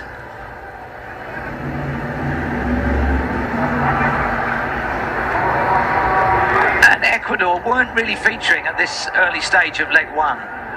It's always a fine judgment for a team manager, team captain, where you load these teams. If you put all your best runners at the end, you may be out of contention, and perhaps Poland did a little bit of that. If you put them too early, you may set yourself up for failure in the second half of the race. But Poland last at this point with a bit to do. I think you're right, Jeff. You need to know who out of your athletes can deliver a decent performance with no one around them, and you have to almost save them. But Eminem here from Nigeria, this is the second leg. But by the time we got to the final leg here, a fantastic leg by Salas of Ecuador to hand over to Minda. And these two battled it out all the way to the line. Minda gritting his teeth. He wanted to get one over on this Nigerian team, but he couldn't hold off the late charge. Avishai. Like I say, we saw this in the mixed relay. Fantastic last 50 metres. I feel the Polish team are quite well renowned for a strong last 50. Yeah. But these championships, the Nigerians have paced themselves really superbly over these relay legs. That might be on a closing sequence somewhere. I want to see what he does if they win. If they win, yeah, imagine. Party on. But we've got a great graphic here showing the split times of the different legs within this 4x400 metre relay, and you can see why Nigeria took that victory. Purple there in the first, second and fourth legs, but we had our eye on the Ecuador team anyway in that second leg. Steven Salas, 45.85. That's the fastest of anybody in the whole field.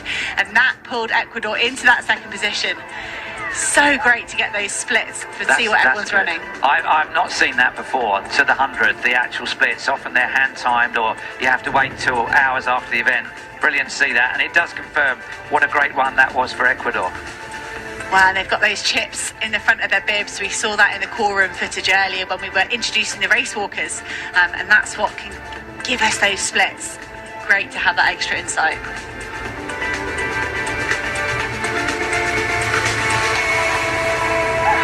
So a national under-20 record, not surprisingly, for Ecuador, comfortably in. Poland crept in with an automatic qualifier. Italy and South Africa will have to wait and see what the next semi-final, which has 6 teams in it, will yield for them in terms of non-automatic qualifying.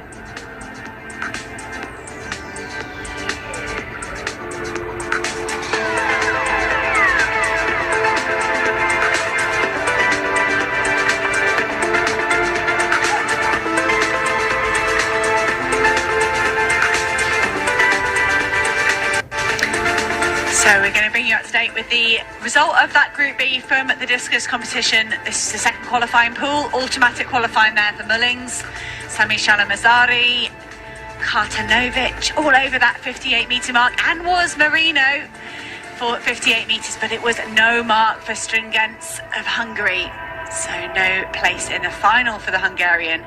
But we'll combine these two pools to figure out who is going to be in the final tomorrow. Final 4 o'clock tomorrow, and here are your men that will be taking part in that final, led by Mikolas Aglekna. No surprises there, but Ralph and Mullings just behind those two will be set up for a great battle tomorrow. Personal best from Borodayev there, authorised neutral athlete, 58.18. And Manifar Iran making it 2 men into the final for Iran. See Dmitry Haldis getting that non-automatic qualifying mark, and Oosthuizen sneaking in. 50 metres 19 was enough to get him that final spot into the men's discus competition tomorrow. That'll be a great final.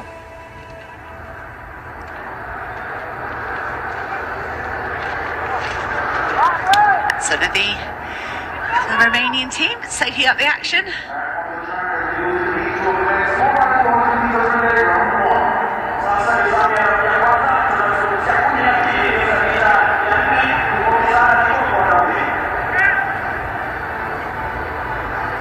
So those are legs 2, 3 and 4 waiting nervously. This is the lineup for Heat 2.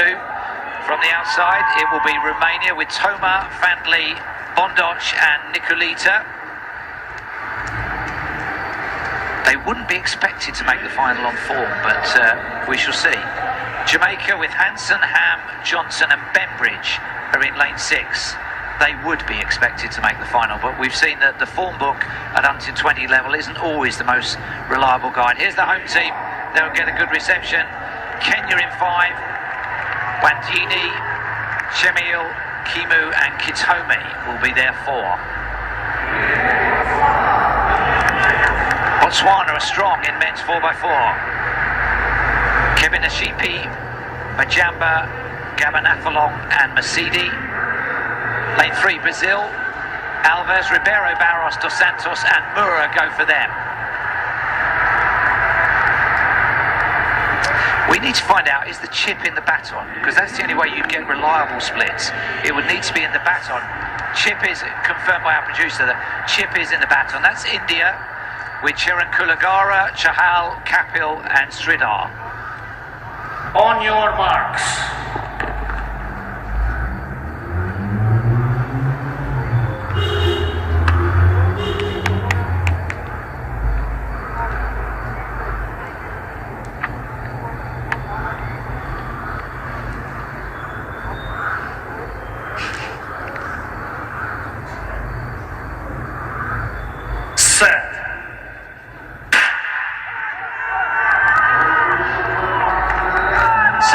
Safe pair of hands on this first leg, because it's a long stagger that still has to unwind into the second leg, and you've got people on the outside running blind effectively. They can't see or hear anybody. and that applies to Romania and Jamaica there. They're a long, long way from lanes 2, 3 and 4. Kenya have gone out strongly. Kenya probably leading at this point with Joshua Wanyonyi. Hansen keying in on him for Jamaica on the outside, and that's also revived the Romanian athlete, running strongly. Toma for Romania. They may be the lead three. We'll find out at the start of the back straight when the stagger finally unwinds. And that was a great first leg there, focusing in on India. What can they do after their bronze medal in the 4x4 mixed competition on the first day? But it looks like Jamaica pushing hard to get to the break first. That's Taj Harm of Jamaica. He will glide ahead of Chamili here. That will give him that pole position. His teammate will be in lane 1 as he goes round. That looks like he might have been clipped by the Botswanan. Botswana coming off that bronze medal at the Olympic Games. And it's going to be a huge last lap, last 100 metres. Majamo, Botswana striking for the front. Harm fading it slightly on the inside. Chamili of Kenya fighting hard. He could hand over in second place, but it's Botswana first. Kenya and Jamaica pretty even on that changeover as we head into the third leg. And for those of you not familiar with 4x400 metres, the athletes get lined up for the next takeover in the positions they're at 200 metres. And of course, they can change. That's why you get some of the zigzag lines at the changeover. But Jamaica, Kenya have come out of it strongly. Botswana, these look to be the three getting away. Running for Jamaica this time, it's Malachi Johnson holding the inside. The attack coming in from Kenya. It's only a heat. They're well clear, but that won't matter. They'll want a good lane in the final with a good qualifying position. Kenya coming away, approaching the last changeover, and a flying finish from Botswana in third. These are the zigzag lines as they move out for their athletes. And it is Kenya in the lead. What a great changeover for Kenya. Peter Kithome, and he's been chased down by Jeremy Bembridge behind him. All go on this last leg. These top three should automatically qualify for the final. This will affect their lane draw though. Bembridge keen to get Jamaica off to a good start in this 4x4 campaign, and he's stretching away from the field. You can see Oroditsi Masidi of Botswana there in third position. But Kenya doing a great job. Peter Kithome for Kenya. But it is Bembridge for the win. But here comes Peter Kithome. Peter Kithome on his home track here in Nairobi in Kenya. Wants to take a victory for the host nation, and he does. 3:05, fantastic time in the heats here. That's a great time for Kenya. Jamaica second, Botswana third. Well, they could have rested up a bit there, couldn't they? Could have taken it easy. They were well clear, the top three positions, but they want the win. They want the win, fair play. Some of these athletes might be trying to make a strong bid for that quartet for the final. Exactly. Might not be automatically in that final. Season's best for Kenya, fastest time this year. You're right, it will affect which squad gets rotated, what leg they get put on. So it's really every man for himself, and especially when we get those brilliant split times based on the chip in the baton, which I've never seen before. Probably the first time that's been done. It is faster, I think, than that first heat. Just keep an eye out, because Botswana, they did rest Pessler. Pessler competing in the individual final later this evening. So that's interesting for me. They've got a quartet there missing, potentially on paper, their strongest runner. So watch out for them in that final tomorrow.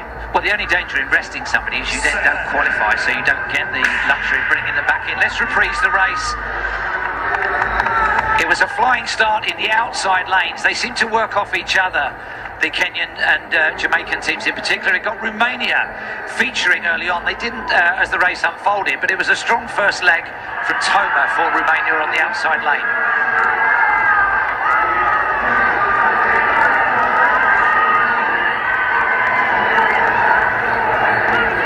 See, the changeover does matter. The biggest upsets that can happen in this is more like Jeff and I were saying with that order they're on the line there. They get lined up based on the order of the teams at the 200 metre mark, and that can be very different when they come round to that changeover line and cause chaos. But the actual baton handover should be okay. Not like the 4x1 we're going to see next. There's could be drama in that 4x1, there always is. But Kenya, Jamaica and Botswana safely through till tomorrow's final.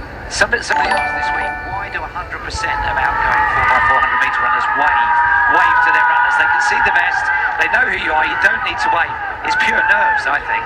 You do it because it's something to do for energy. There's part of me that wonders if you're in contention, if you're running well, how in those early legs, how much is it worth pushing to be in the lead at 200 metres just so you know exactly where your teammate is? Yeah, so you get an inside changeover. Yeah. I do think, you could put maybe your 200, 400 people in those middle legs, race round that 200 metre mark, and then you've got slightly clearer running in theory to kind of protect your team in that way. But how often do we see athletes come through that 200 metre mark and then forget where they should be coming down the home straight? But all smiles for Kenya. They've had a great morning. Well, these are the splits, brilliant.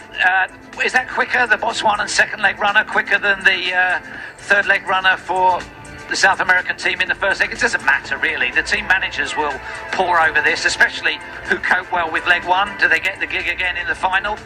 We'll know the composition of that final. But that was great running in a first round heat for the home team.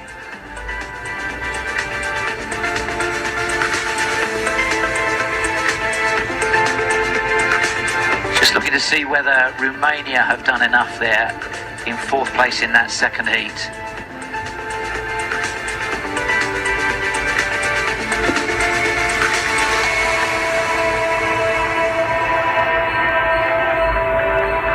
There is the result of Heat 2 of the men's 4x400 metre relay. Season's best all round. 3:05.77. Very strong showing there from the Kenyan team, just ahead of Jamaica by 500ths. And Botswana, Romania, highlighted in purple. I'll wait for final confirmation, see if that means that they were a non-automatic qualifier.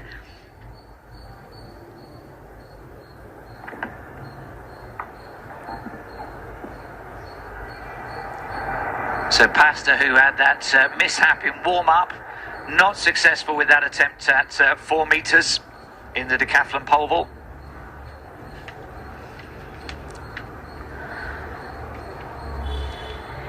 Safely cleared 370 and 390. Spaniard doing so well to be in bronze medal position at the moment. Really hope that incident in his warm-up hasn't shaken him up and won't affect his competition. He's got best of 4 metres 50. Just a first time failure, so hopefully settled those nerves. So 10 centimetres here, 30 points.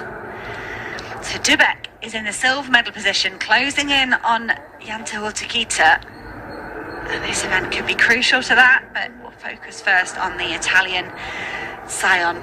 And safety helmets, they were a thing about 6 or 8 years ago, where a number of vaulters, especially those from collegiate sport in the US, started to wear them and were required to wear them, but they haven't really caught on. If I vaulted, I'd wear motorcycle helmet for sure, and a mattress and a boiler suit. I'd probably not even try. I think I can't get over the complexity of this event. Alessandro Sion choosing to wear that head protection quite rightly when you think you're going to go up in the air 5 metres or so. It wants some protection when you come down. So more for if something goes wrong. If everything goes to plan, the athlete should be able to land fairly safely on that mat, but too many moving parts of this event. You can see Sion there, nearly over that 4 metre bar.